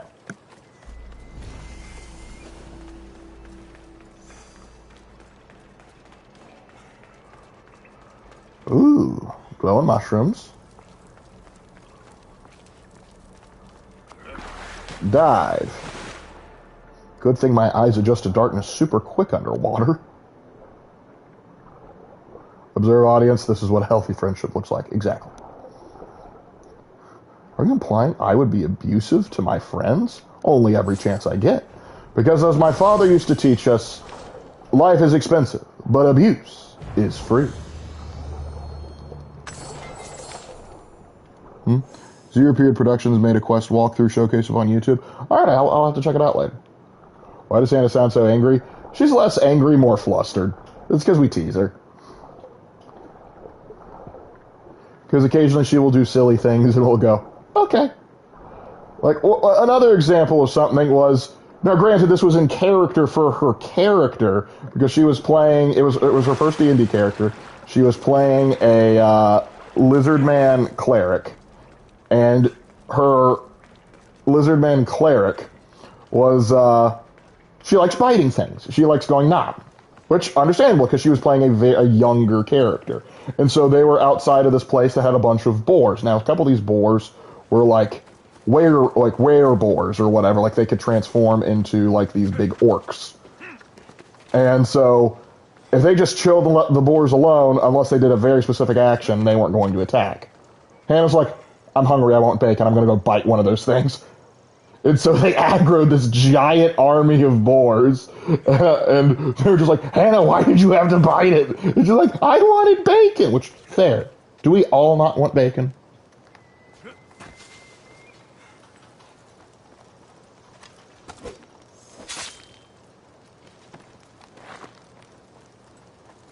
Alright, I think that's everything on the island. Bueno. Alright, dude has probably forgotten. Takes Drachme to make Drachme, and God Among Men. Yeah, God Among Men is like the one, I think, where you get to the Cyclops. But we're going to go and up here, and we should be able to talk to the sister. You guys act like we killed the team. We survived, didn't we? And sometimes when you two do nonsense, that's the you get to go, okay, but did you die? Did anyone die? No, I think that's okay. Also, my character's ex-wife is a high priest of Orcus. Ooh. You got too much bacon. So much bacon. They also enjoyed scaring the mayor of the town they were in, because he was kind of a jerk. He deserved it.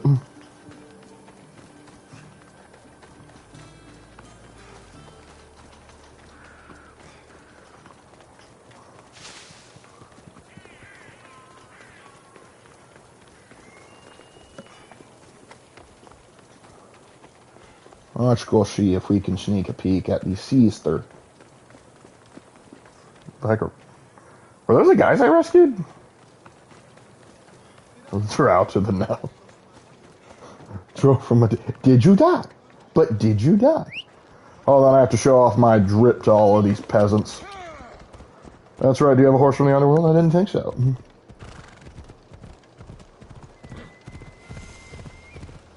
Fellas. Ladies. Aphrodite's retreat. I bet people from all over come here to worship Aphrodite. Yes! Worship. That's why they're here. High Priestess, open up. Your DoorDash is here. Who sent you? Your sister. Leonie sent me. I'm a friend. What did that idiot girl send a Misthios for? I gave her orders to follow, not to delegate. Anyone smell roasted chestnut? She says you think there's a traitor in your midst. You can't trust anyone these days. What do you want with the cult? I want him dead. We'll go justice. We're gonna go the right option. They've wronged my family, and it's only Werebore. right I shall call it justice. a Carathorpe. Family is indeed A powerful Caprothorpe. motivator. That's all Greek to me. Cult of Cosmos. Look, the lizard wizard isn't here. You are safe from her noms. Noms. Perhaps you will be of use to me after all. I sent one of my handmaidens to spy on some of our. It was kind of a bittersweet farewell to that lizard, wizard, because when we ended the mini campaign, she had just learned Fireball, She uncovered our desire. just achieved greatness, only to have to let it go. Your dislike for your sister is obvious. What happened between you two? I'm the firstborn, and with that comes certain privileges and responsibilities. My sister is a vindictive, jealous creature. Greek it. Undermines Oh. my authority constantly. Clearly she thinks she'd make the better high priestess. How high can she get? But she is my sister, and I do Your love her. sister. I just wish she wasn't a jealous little fool. Where should I start looking for her? So our current session has us going into the Underdark as a quest given by us by Lord Neverwinter, and my character is not happy as he Might have taken refuge there. has 6 extra. That's where I'll start then. She would be looking to avoid Boy busy looks like red flags, like a bull. Wait. Did you have something to do with my prisoners being broken out of jail at the military camp? Yes. Yes, that was my doing. The harbor master said the high priestess locks up innocent people and executes them. I could not stand idly by. I wasn't going to execute them. Torture them. Nothing like a little light But torture. all stand trial here in Kithira. That liar! The harbor master strikes out at the temple when my sister scorns him. But this time, he's gone too far.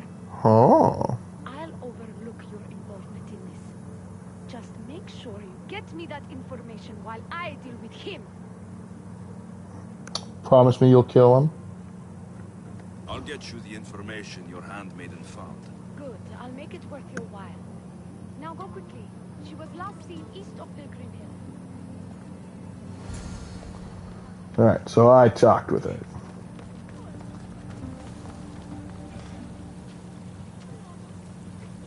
Need a hug? Torture is a natural thing in most countries. Raven stares in concern.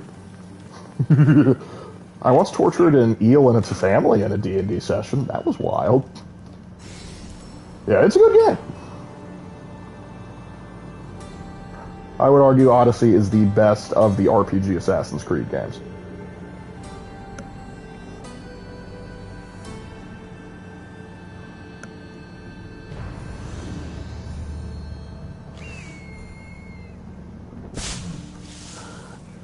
Okay, Hunter, I'm going to need you to watch Pancreas No Works video on Lulth. I think you will agree with this man. I think you'll agree with the man on a lot. I also have words for female werewolves, cat girls, fox girls, and bunny girls. Typically when I see them, I just say dibs. But not in a furry way. Because they have to be the proper amount of anthropomorphic. We have standards here. And that's why it's always good to stand with the Imperium, because the Imperium has cat girls. Canonically. Wouldn't you agree with that, Lawyer Goblin? That's right, fantastic. Found her. Probably the best AC game we're going to have in a long time. And I don't even consider it really like an AC game. I don't... Like, yes, I assassinate, but I'm not following a creed, really. Not many places for a handmaid to hide in the outskirts of the city. So she picks the one burning place. I'm kidding, I know she didn't. Oh, she did.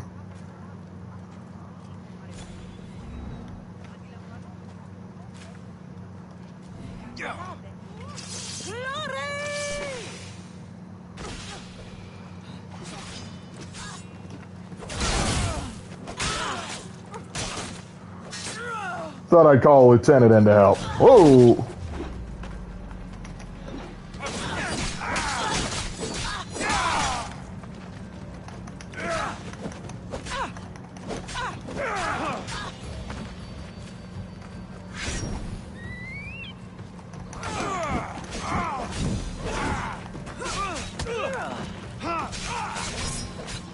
Oh, this one's tough.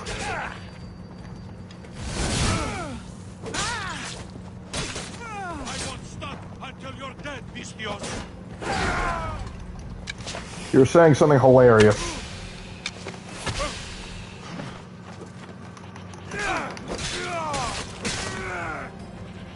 You alright, sweetie? The Imperium has Special Forces Ogren, who could be your best friend, emphasis on special. Dude, let me tell you, Ogren is one of the greatest classes to play in Darktide. Purely because I don't care which voice you pick, the dialogue is going to be great. Even Raven, who's like he never really touched him, but he's like, all right, you've been having fun with him. I'm gonna try and make one, and they're just so goofy. It's fun. They're not my main or anything, but it's fun to just go rock. It's like, how did you kill the heretic? I threw a rock at him. It was a big rock. Ogren, protect the little ones.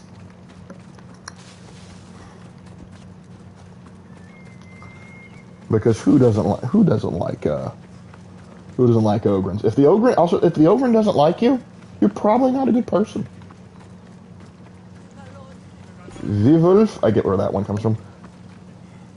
Ergogine, Vulpine, and Lagogine. Lagogine, I kind of like that. I'm probably mispronouncing it, but it sounds fun. Have you seen the Lagogine?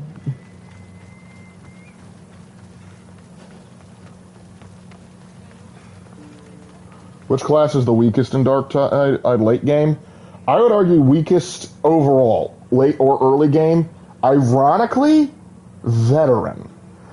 Because like a lot of their best guns have been kind of like now are others can access them.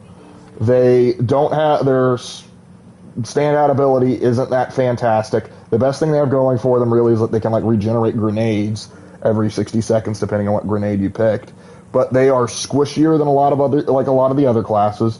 Their melee isn't anything to like write home about. I think Veteran needs some love. They are, in my opinion, the weakest class. Me and Raven were actually talking about that earlier this week. She was murdered. I would argue the strongest class would probably be the Arbitrator, because he just comes with an automatic ally that will just take care of problems for you, and you can just look at elite enemies and go take care of that, please. And the buffs with it can be really strong. It wasn't for nothing. Now we will never know for sure if there is a traitor in our ranks. But I cannot rule out the possibility. I'm fairly certain we can say that. Work with the Oni. Secure Kithira for us, Mr. I'm still getting paid for this, right?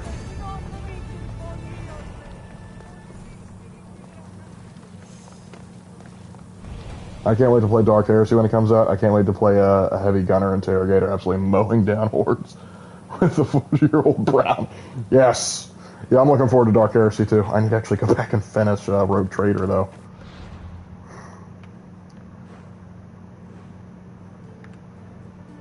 Drak, Gods Among Men, and Purple Pain.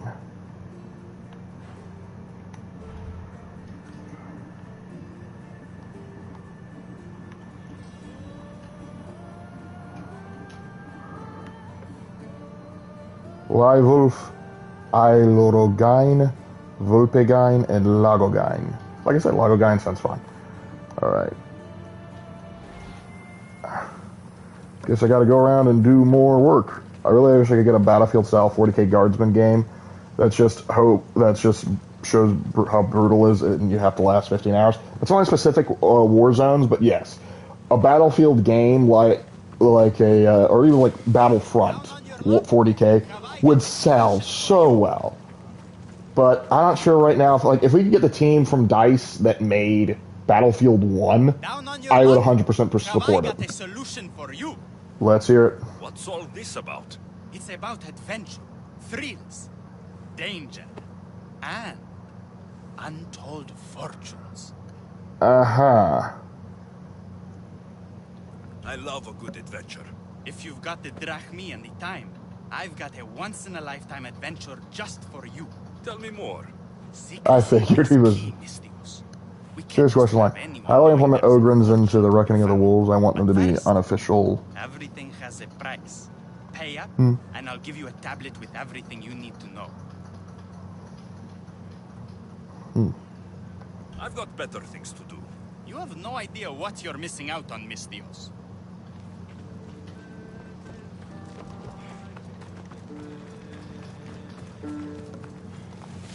Alright, let's go work on something else.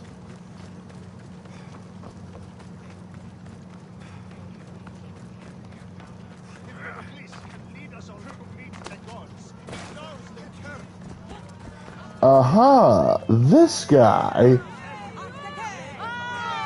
Hold on. Does he? Please can lead us all to meet the gods. He knows the way. We must worship him. You were saying something? The Ogren books, if they have any. Ogrins don't really have books. They kind of show up as characters and stuff. Because they're a fun addition, but it'd be hard to write a full-blown story about them. You could do it, but most people enjoy them for the comedic aspect more than anything else. His god is a Malaka, a blasphemous blight on Aphrodite's hallowed soil. This is a matter for priestesses alone. Mm-hmm. I'll get him out. Dude, eat a sandwich, man. These priestesses have imprisoned him in the fort. He's a god. He deserves worship. Doesn't sound like much of a god to me. How could you? You can't keep a god bound. And anyone Unless he who tried allows will it. die in the attempt. Epithocles is not that kind of god. He is no god at all. Your words are an affront to the will of Aphrodite. If these priestesses speak for Aphrodite, then I speak for all three slumbering heads of Cerberus. And what do they say? Time to go save a god. I think Empocletus was a real person from what I've heard or read. Interesting. I did not know that. I'll be fine. Is there anything else you need to I just think it's overexposed for them failing. I mean, making everybody think the Imperial Guard is expendable peons that die in droves and make the Space Marines look cool. Yeah, some people do treat them like that, which really irritates me, because typically when they have like 40k versus something and like some sort of discussion, they immediately skip over the Imperial Guard and Sisters of Battle, immediately talking Space Marines, and I'm like, no, you got to get through them first. You're not pulling that stuff. And like I said with Star Wars, like the clone troopers are not going to just waltz past the Imperial Guard without getting bruised. In fact, I think 9 times out of 10 the Imperial Guard wins. And I will stand on that. I think same thing for the UNSC. I love the UNSC, but Imperial Guard wins. I know all I need.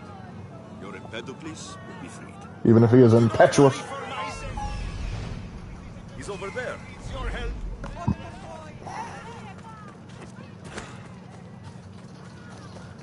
If Games Workshop is pushing Ultramarines and the Cadians and Black Legion, how do fans react if James removed every other faction and chapter in Legions? They would be livid.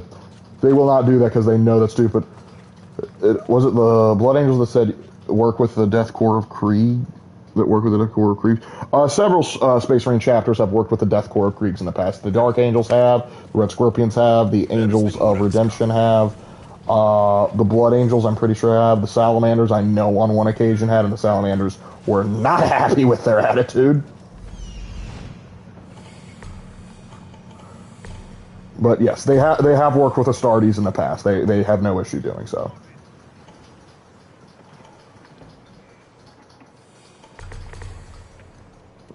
But yeah, if James Workshop just decided, yes, we're decanonizing all other Legion, all other Space Marine chapters except for the Ultramarines, they're all just Ultramarines, and all Imperial Guard regiments are just Cadians, you would, even Ultramarine fanboys would go, what are you doing? They would consider that a serious affront, and understandably so. Because one of the best parts about 40k and Warhammer as a hobby is that you have the ability to customize and variety and seek out something you like. Games Workshop, though they may not always act like it, they understand that the Ultramarines aren't everybody's favorite. It's their favorite, but just doing that would not be good. And besides, they're not going to get rid of the Kriegers, because the Kriegers, I believe, sold pretty well.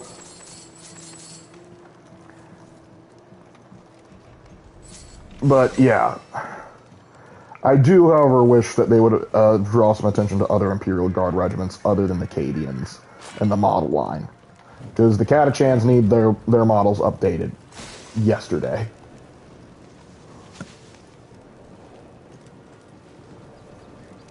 Yeah, I heard about that, Theory Hunter.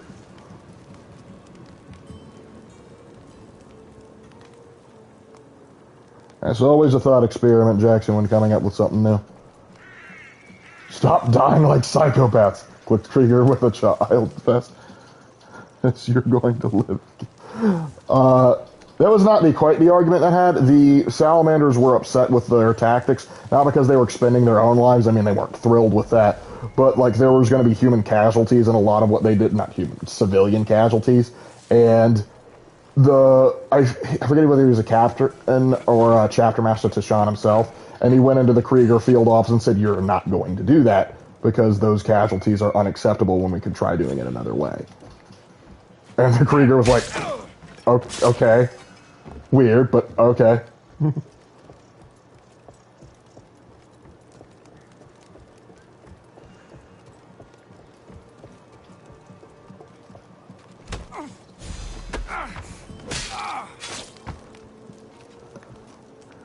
But who was Corswain in the Dark Angels? Corswain was basically like the guy for the Dark Angels in 30K. He was one of the best. Actually, hold on one second. Raven, I need you to explain who Corswain was. Corswain was the first captain of the Dark Angels during the Great Crusade and into the Horus Heresy. He was one of the finest swordsmen of the Legiones Astartes, right up there with some of the other greats, including the likes of Sigismund.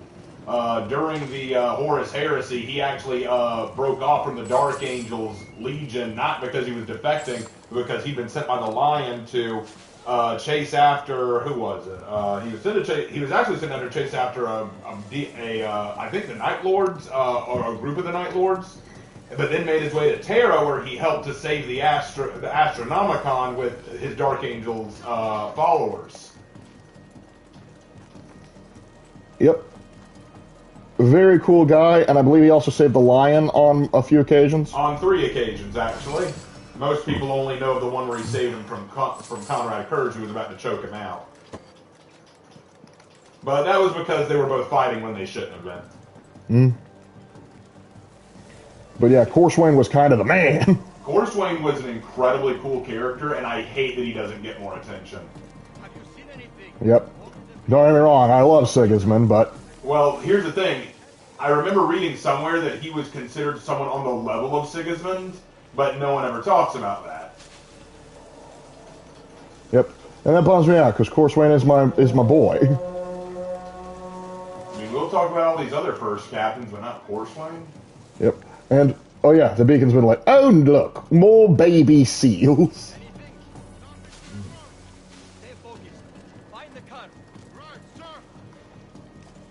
Yes, can you find him? Oh, you're the snitch. You're gonna pay for that one, bud.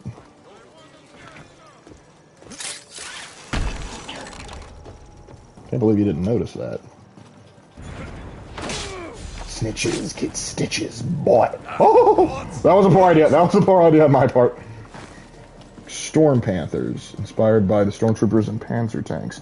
Okay, so they're going to be more heavy mechanized. That's very similar to the Armageddon Steel Legion, so you may want to have them have some kind of relationship with them.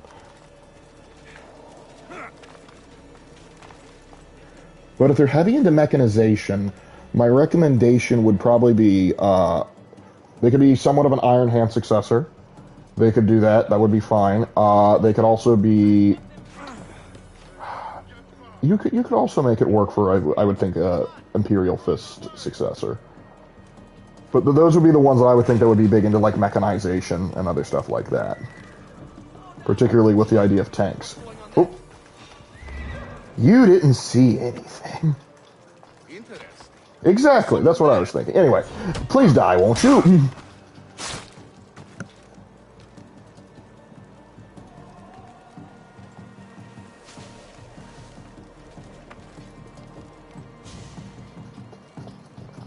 They're big on blitzkrieg warfare, so big shock and awe, big strikes. Then they could also potentially be Blood Angels. That's one of their big popular stuff.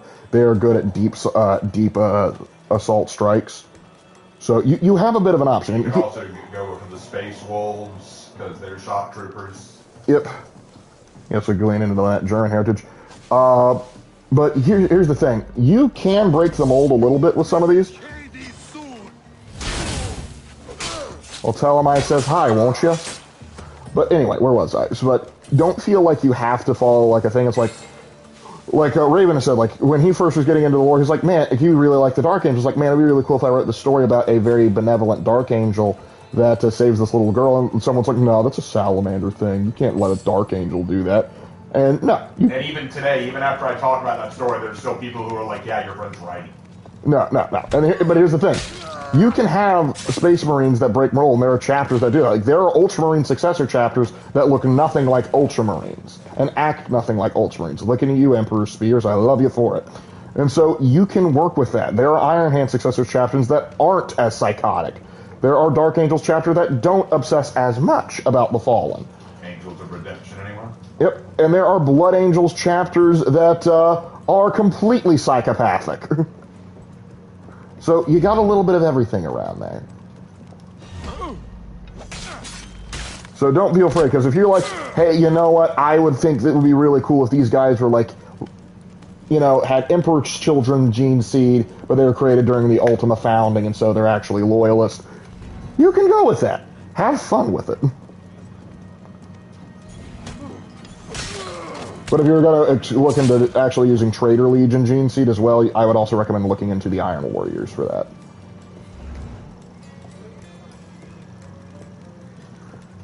A chapter identity does not always an individual make. You are very correct in this, sir.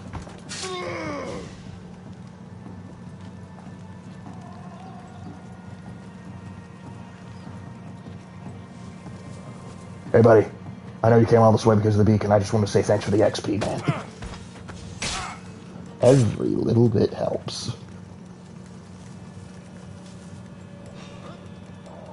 Oh. Me? Oh no, gotta hide. A body. Keep watch while I... Another body. Especially Halo or Ghoul stars like these stars, like, yeah, like the Death Specters. I remember like hearing like a short from the Stardies, and I was talking about like this Ultramarine that was talking crap to a Death Specter. It's like, dude, no, bro, stay in your lane, You ain't ready. But then again, keep in mind that Stardies Anonymous isn't always to be trusted. That is true. However, I'm going to stand out for the Death Spectre because they are tough customers. Oh yeah, they are tough, but I'm just saying. Yeah, Astartes Anonymous sometimes will leave out. I didn't even want to kill this guy. Well, I didn't even mean to kill this guy, but hey, he's dead now. But yeah, Astartes Anonymous, I do like some of their stuff, but sometimes I'm like, you left out some context. Like their Lion video, I'm like, why did you give Lion the dumbest voice you could possibly muster? Why does he leave out context that needs to be added? Yeah, it's like, so like for one thing, it's just like when they show the scene where he kills one of his librarians in 30K because, not one of his librarians, he kills a guy who's like, because a librarian had just shot a demon with lightning, breaking the Edict of Nicaea. It was like the first time they had encountered demons like this. And so Lion's like, okay, we're going to have to go with that for a while. And this one Dark Angel would not shut up about it. It's like, no, you can't break the Edict of Nicaea. We have to be big nerds and be good boys and follow the Emperor even when it's fucking stupid. And Lion's like, no, the context of this is this, like, I'm the final authority on this, and I'm saying, there is no final authority, and then just Lion punches his head off. And I'm like, understandable crash out. Valid crash out right there. And I was expecting them to add the context. They did not, because, you know, making the Lion look good, no, we can't do that. Are there successor chapters from Trader's Legions that transformed from other numerous chapters? Sorry, middle of a fight. Whoa! Come here, give me that.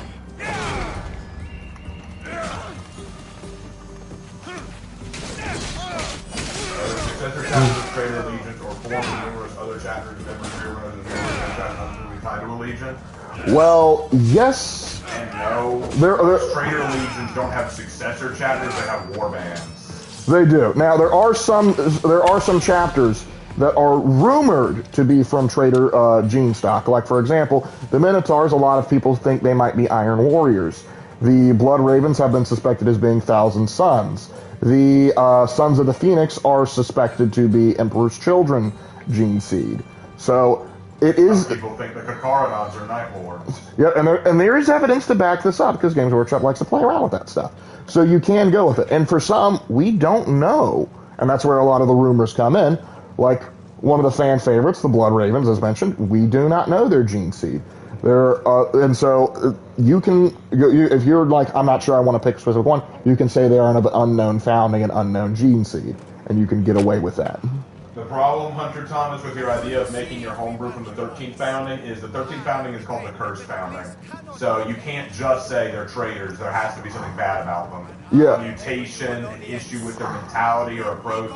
You gotta like actually come up with something about them that is cursed. Like, because it's one. I mean, you can say they're from the 13th founding, so it's likely that they're traitor. The reason the 13th founding is so serious is not because they're all from traitors. It's because because no one knows what went into creating them, and they all have some kind of genetic flaw. Mm-hmm. That's the reason the 13th founding is such a big deal.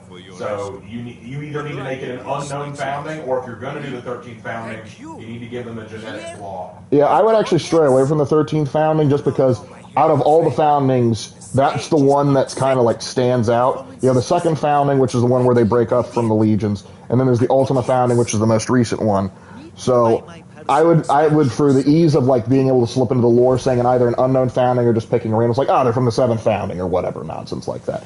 Now, as for like loyalist elements of traitor legions that got formed around, you could, but they would have to on paper either be unknown, so that they don't get suspected as much, or they would have to have on paper be like, oh yeah, we're totally sons of Dorn. Totally. Please ignore how we look exactly like Fulgrim. So you could do that way, but you're going to have to do a little bit of trickery when writing that. Well, look who's in his undies. We worship a little differently where I'm from. We don't kill a man for what he believes. We show respect. Respect is for the gods, not those who pretend to be them. The world is full of strife, yes, but also love. Embrace it. Embrace me, and I will personally introduce you to all my family. The gods. Uh-huh. Yeah, I'm not convinced. Locked naked in a cell makes someone a god. The pantheon would be overflowing. Maybe Empedocles is a god, maybe he's not. All I know is that he doesn't beat young men to death. I follow you proudly. You don't have to... Just because you agree he doesn't beat up people doesn't mean you should follow him. That just means, hey, that's one good thing he's done. Like, I don't go beating up children either. That doesn't make me divine. There's some god in you. Sure. I mean, I checked. I prefer people not to deify me. Do we have to pull a Paul and Barnabas and start tearing our clothes and yelling at people? Yes. And also make sure that Paul actually did convert. Oh gosh. How far are you into the story? We've gone pretty far. But there's another matter. We're about to go to Sparta after all this nonsense. Spartans! I remember we separated from the Traitor Legion that they once belonged to, I think, Grey Knights. No, Grey Knights are interesting. The first 5 members of the Grey Knights, yes, they do this, but the Grey Knights now they have the Emperor's gene seed. So you mean loyal members who separated from a traitor legion that they once belonged to. The thing is, most of those wouldn't be alive now, because what happened was the Grey Knights were formed from several different Marines who came together. But if there were members of traitor legions that broke away, a lot of them are dead now. Because either they died fighting against their own brothers, or the Imperium just said guilt by association. Yep. Of course. The disc is a key that opens a door to the gods themselves. This disc must be returned to me. Alright, I'll get your disc. Patience is not one of our virtues, no. He's attempting to F over Lark. What the frick? Time keeps also attempting to F over Lark. What the frick? This disc sounds important. I'll find the man who stole it and return it to you. Oh yeah, Doctor, I love that comic. It's like, always good to fight along the Sons of Dawn. My lord, what seems to be the problem? Nothing at all. Actually, hold on. Before I do that, because that'll lead me to fight the Cyclops, do I have to do the take Drachme thing? Or can I do the idiot hunt? Let's do the idiot hunt first, actually.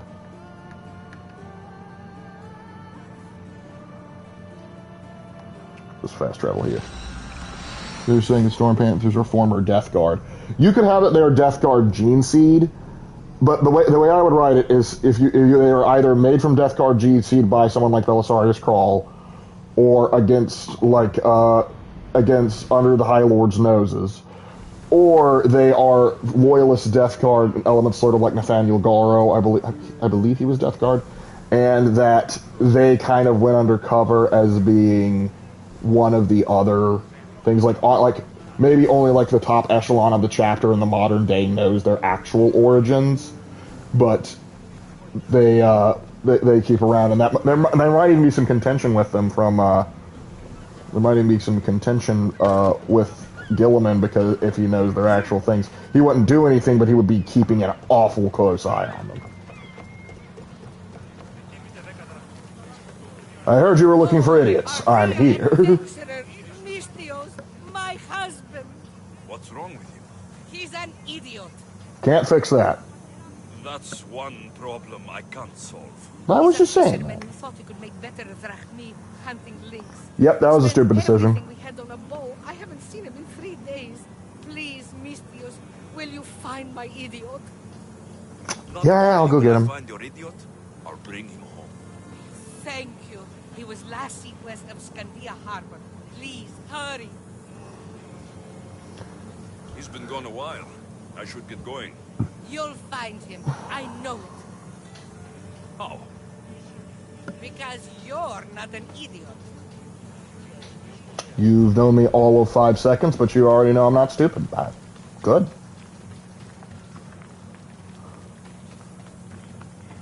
I can't fix the breath. Sometimes you can't fix stupid, but one of the things you gotta remember as a teacher is, like, a lot of them are just kids. And that's the thing, if it's just like kids being like like not necessarily roughhousing, because sometimes that does go over, but like they're just being goobers, I can live with that. I'm where I need to be.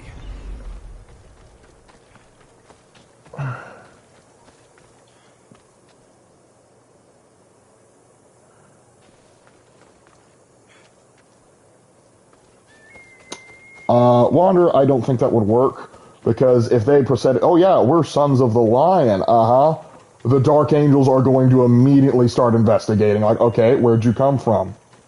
You don't look like one of us.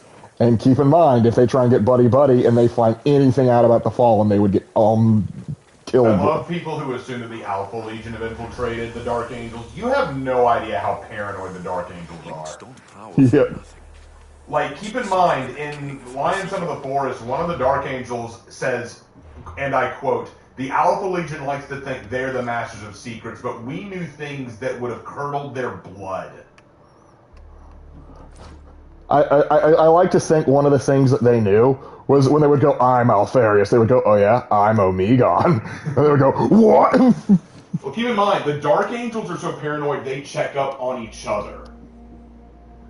In order for a Dark Angel to be considered for the Death Wing, they have to be followed and watched by the Master of the Librarius so that they can read his mind constantly in the heat of battle, because it's harder to hide secrets when you're focused on battle. Yeah. I guarantee you, no Alpha Legion knows about the Fallen. Yeah. Because in order to know about the Fallen, you first have to become a member of the Death Wing. In order to become a member of the Death Wing, you have to go through intense interrogation and mind reading by the Librarius, and no Alpha Legion's hiding anything from them. Yep. None of us want to. You have no idea how effing paranoid the Dark Angels are. Like, gosh. I say that in the nicest way. I think it was, there was this anime called, like, a Couple of Cuckoos or whatever, and there was a scene from it where it's just like, you are the most, like, he's talking about, like, his girlfriend's like, you are the most jealous woman, like, the jealous girl I know. And she just leans in, you know other girls.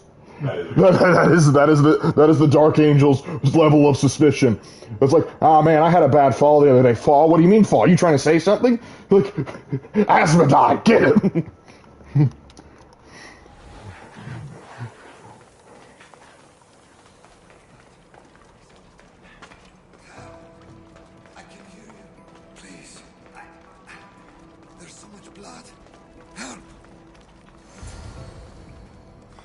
Alright, buddy, let's get you out of here. So what do we learn about fighting Mittens the Murder Kitty? It would have to be created with a secret, or could Gilliman keep tabs on them? If Gilliman knew about them when they originally came around, he would be, when he comes back, he would probably be wanting to keep tabs on them, definitely. Because bear in mind, Gilliman has gone on record as, like, when Call says, let me use Trader Gene Seed to make Primaris Marines, and Gilliman said no, but in all likelihood, he did it anyway. Well, here's the thing. I don't know why Gilliman would say that. It's like arguing that the reason they went Trader was because of who their Primarch was, but that's not true. A lot of them became traitors because their Primarch made dumb decisions and turned that way. But many of the Primarchs that turned traitor were very loyal before circumstances made them what they were. It's kind of funny because it makes the implication that you are damned by blood, not by choice, and that's an odd thing for Gilliman to believe. Yep. Yeah, but like my dude, you deliberately use Barbus Dantioch in a very specific way. Yeah, come on. One dying idiot for sale. Going fast.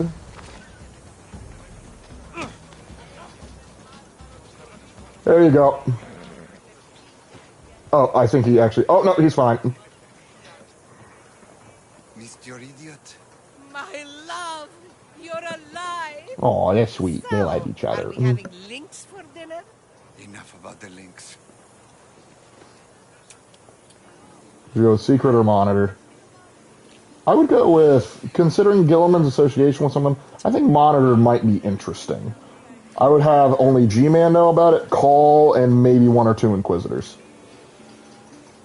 I'm happy to see you reunited. Wonderful. I'll leave you to... Really? Right in the street, right there, where kids can see it. Wow.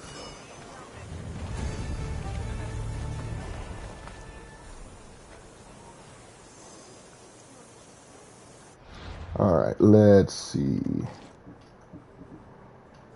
Huh. You'd think it would be better, but then you'd be wrong. There's pretty good hunting stats, though. Let's see. There we go. There's a 21st founding. Well, my mistake on that, but still, the same principle is going to apply with the 13th. That's why, typically, if you're going to be homebrewing your own thing, I would recommend the Ultima founding, or it's just easier that way. Easier that way, or if you want them to have more history, just go with an unknown founding, and you could say it's known they started popping up in Imperial history about this time period. That way, you have a lot more wiggle room to go with. The problem is people want to do like the 13th founding and all those other foundings because they think it sounds cool, but they haven't really thought it out, I'm afraid. Yeah, but I get it. Like, it's like there's a lot of prestige and mystique about those foundings, but then people are gonna go. But like, then it's gonna be like they're gonna like, wait a minute. The Lamenters don't know about you. The Black Dragons don't know about you. What's going on there? And so you have more issues with writing other stuff that's going to go on. This is why going with a lesser known founding is typically preferred. But again, it's your thing. Do that wish you wish. I freed your mercenaries and dealt with the captain as you desired. That's good news. You've dealt a heavy blow to the cult's forces. You're getting sexier by the minute. I know. Aside from the Death Corps, which chapter would be the best shock troops to work with? Did you find out anything about shock trooper methodology? I think you mean which Imperial Guard regiment would be the best work with their methodology. The Death Corps Crew wouldn't be the best shock troops, in my opinion. The best shock troops with what you're talking about would be the Armageddon Steel Legion, as I mentioned, because they are they are the best, one of the best known at mechanized warfare, and so they would be your guys. The Death Corps Creed could work with them because they do have plenty of armored units on their own, so that could also be potentially a thing. And it also depends on some others, like I think the Maccabian Janissaries could also work well because they're very zealous and have a similar mentality to the Death Corps of Krieg. And they would have no problem working along heavily armored stuff. See, Catachans are more jungle specialists, so they could, but it'd be very rare. Valhalla and Ice Warriors also have a good, pretty decent armored units, so they would also be okay.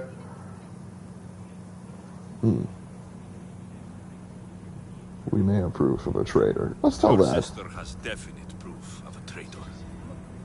What? That can't be. Who is it? You must tell me or I won't know who to trust. We don't know yet, but your sister is looking into it. I see. I too shall take my own precautions. A visit to see her might be in order. Thank you, Miss Dios. Is there something else? I've done what you asked. What now? I had a friend who made her chapter, and she chose Ultramarines, and I asked why, and she told me because I was going for the basic bitch feeling for my first chapter. Sorry for the whole game. I mean, love them or hate them, Ultramarines are the basics. You can't deny that. They are the basic bitches. Yep. We need to focus on the or I'm gonna defeat a cultist more ways than one. You'd better hurry. I'll see you at the villa. I will.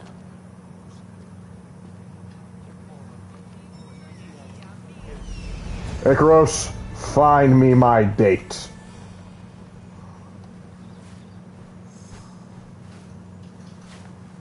Icaros.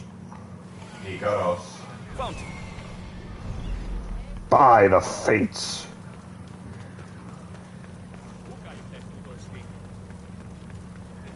Wait, hold on, I'm confused. I thought... Who's this guy then? Your mom. Oh, that's the purple cloak thing. We all have purple cloak things. Yep. This is because they said they're Ultramarine and every thing would be explained in one word. What?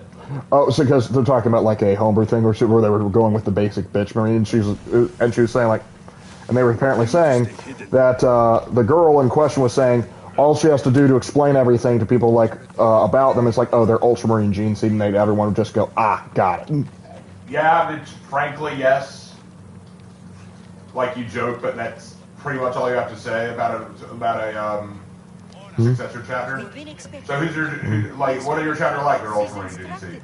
Okay. That's all I needed to know. You explained it pretty well right there.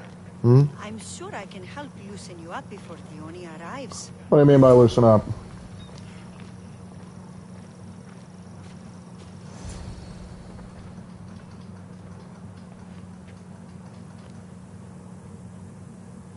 You look like you're ready to go. Oh, yes.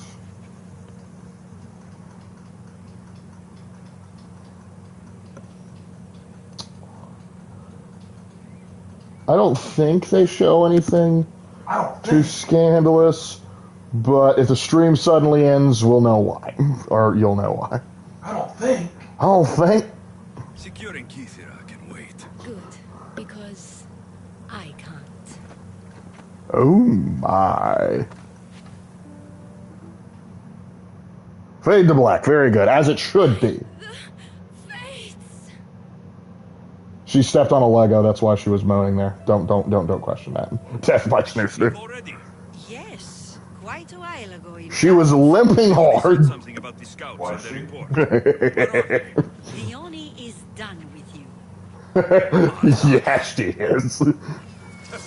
Cover the children's eyes. I liberated you from an entire camp. Do you really think you can take me on? Want to know where I got this axe? Oh, guys, that's gonna be like, want to know where I got these scars?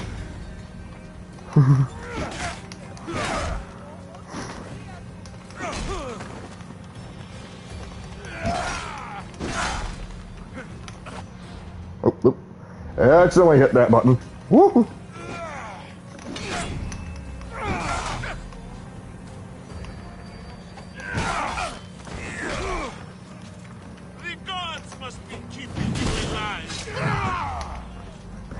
If I have divine help, that should concern you. Now come here.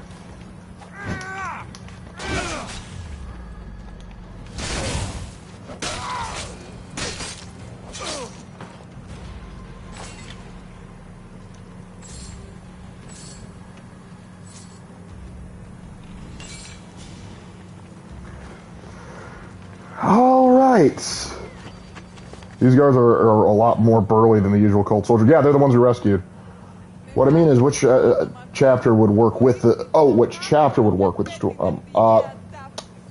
Probably ones that are more... like the Ultramarines would definitely be able to work with them. They would definitely have no problems with that. The Dark Angels, assuming they don't ask too many questions, would be willing to work with them. Considering they like to go fast, any White Scar successor chapters would probably have no problems with them. The Raptors would also be big fans. Quit whining! What's going on? I was just doing as I was told. Theoni told me to take you to the garden. Please don't kill me! Why did they attack me?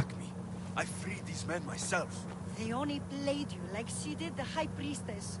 The captain you killed was a leader for her sister's reinforcements.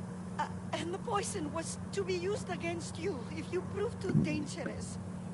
I'll show that snake exactly how dangerous I am. I'm going to kill this traitor. She's on her way to kill the High Priestess at the altar, north of the temple. You'll have to hurry. The altar? Oh, the Kanka Skull Taker is real? We'll have a sacrifice tonight. I don't know. Do you trust the face you see in your reflection? I don't. Diona, worshipper of the bloodline. There was a certain seductive demeanor to Diona of Kithara. She was admired by all, or so the people said, and yet something dark hid behind those inviting eyes and coy grin. With careful plotting, allies turned into enemies and calm into chaos. It suited the cult's whims. Well, ooh! We're about to get all the info on her, but unfortunately, she's at level 50. She's at level 50. I was under the impression that the Blood Angels and the Blood Angels and Space Wolves were big shock troops. They are big shock troops, but since you talk about doing like particularly mechanized warfare, that's where the Iron Hands. They are, but I also think since you're going deep strike, Blood Angels probably would, but I think White Scars are also going to be good in that. Particularly, they would work well because White Scars can harass the side while you pierce in. Oh, that's better stay hidden. Give me a stop. You can right. Cause you got a mockingbird? You got a mockingbird?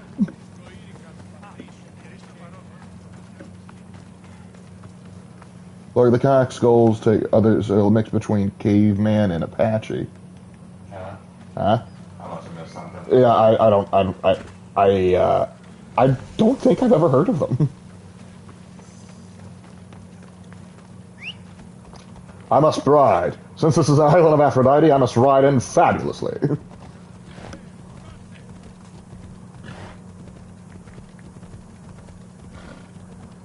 Out of the way, child.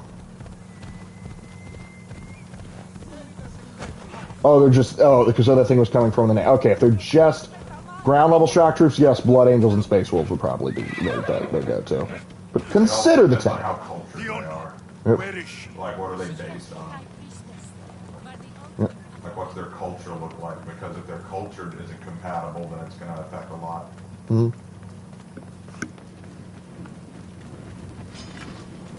Who has the audacity?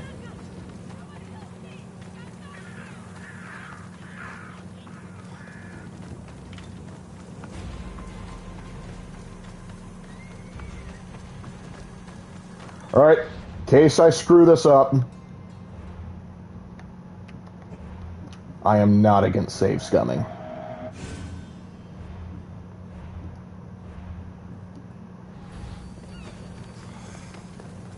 You're identical twins.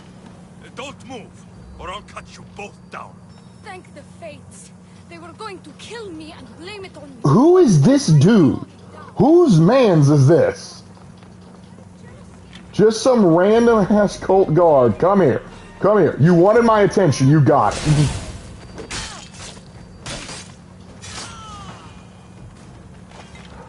Alright. Now, oh my gosh. There's more of you? Where are you? Where are Icarus? Find them. This guy. So I can't go and do this thing because this one dude is strutting around.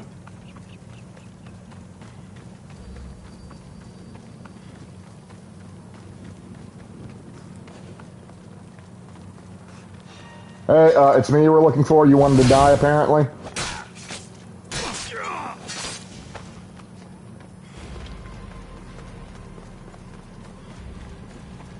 Now, where was I? Right.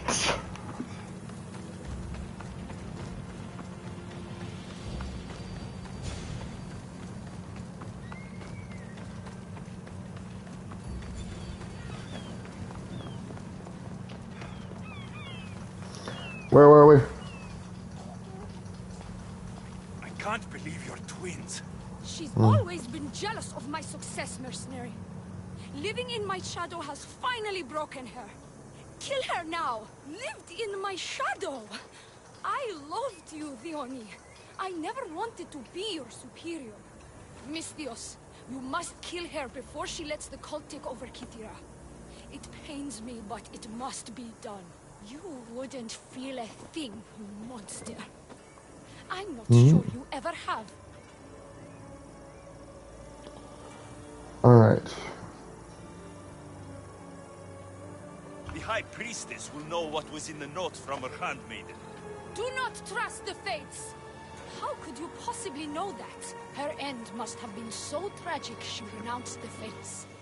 The poor girl, it was all my fault. I sent her to spy on you, and you had her killed when she threatened to expose you.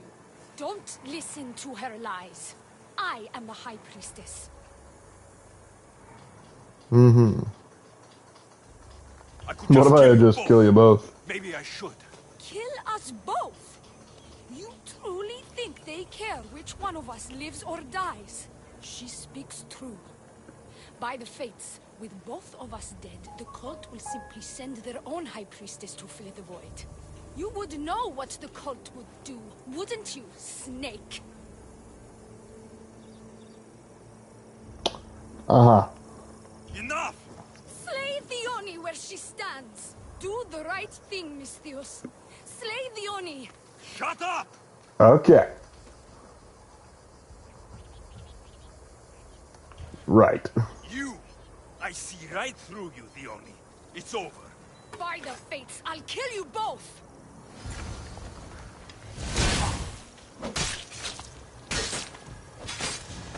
That was easy.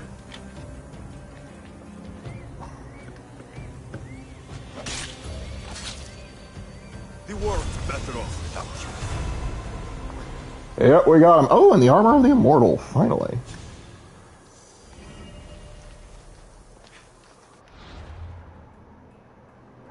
Alright, we're not ready to reveal her just yet, but we got all of them, which means we have the full set of the immortal armor. Means it's gotten a huge boost. Not huge about that head, though.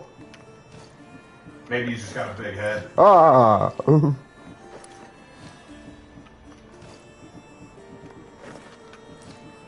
Got some proper boots. Alright, let's take a look. Okay, 100% health restored on death if there's a... Okay, so I get a freebie. Love it. Your cult leader has been sniffed out, High Priestess. My own sister.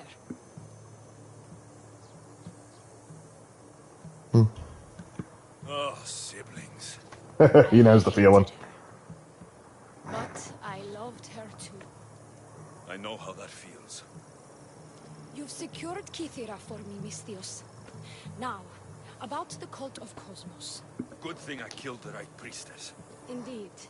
As High Priestess, it is my duty to call out to the wayward and return them to Aphrodite's bosom. Oh, you don't have to work too hard to get them to go there. And met its inhabitants, you'll see why divine intervention is their only salvation. I've never been. Lucky you. One of my priestesses was sent there and came back rattled. She spoke of a man, Melite. What about him? The people living in Pefka are terrified of him. He runs some shady operations, but what exactly I can't be sure. Maybe this will be of help.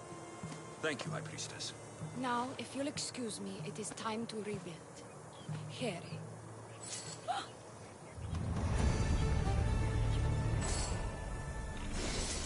Don't mind me, I'm just taking the goods. Alright, level up. Oof. Yeah, I got your action. And trust me, in 40k, you're allowed to run with that. Because that's what the Armageddon Steel Legion is based off of, too.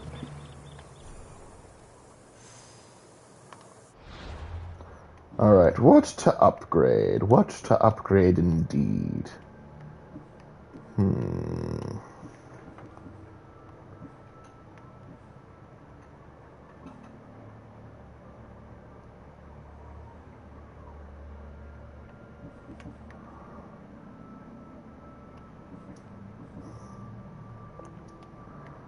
think we'll improve our overpowered attack. Yeah, I got you.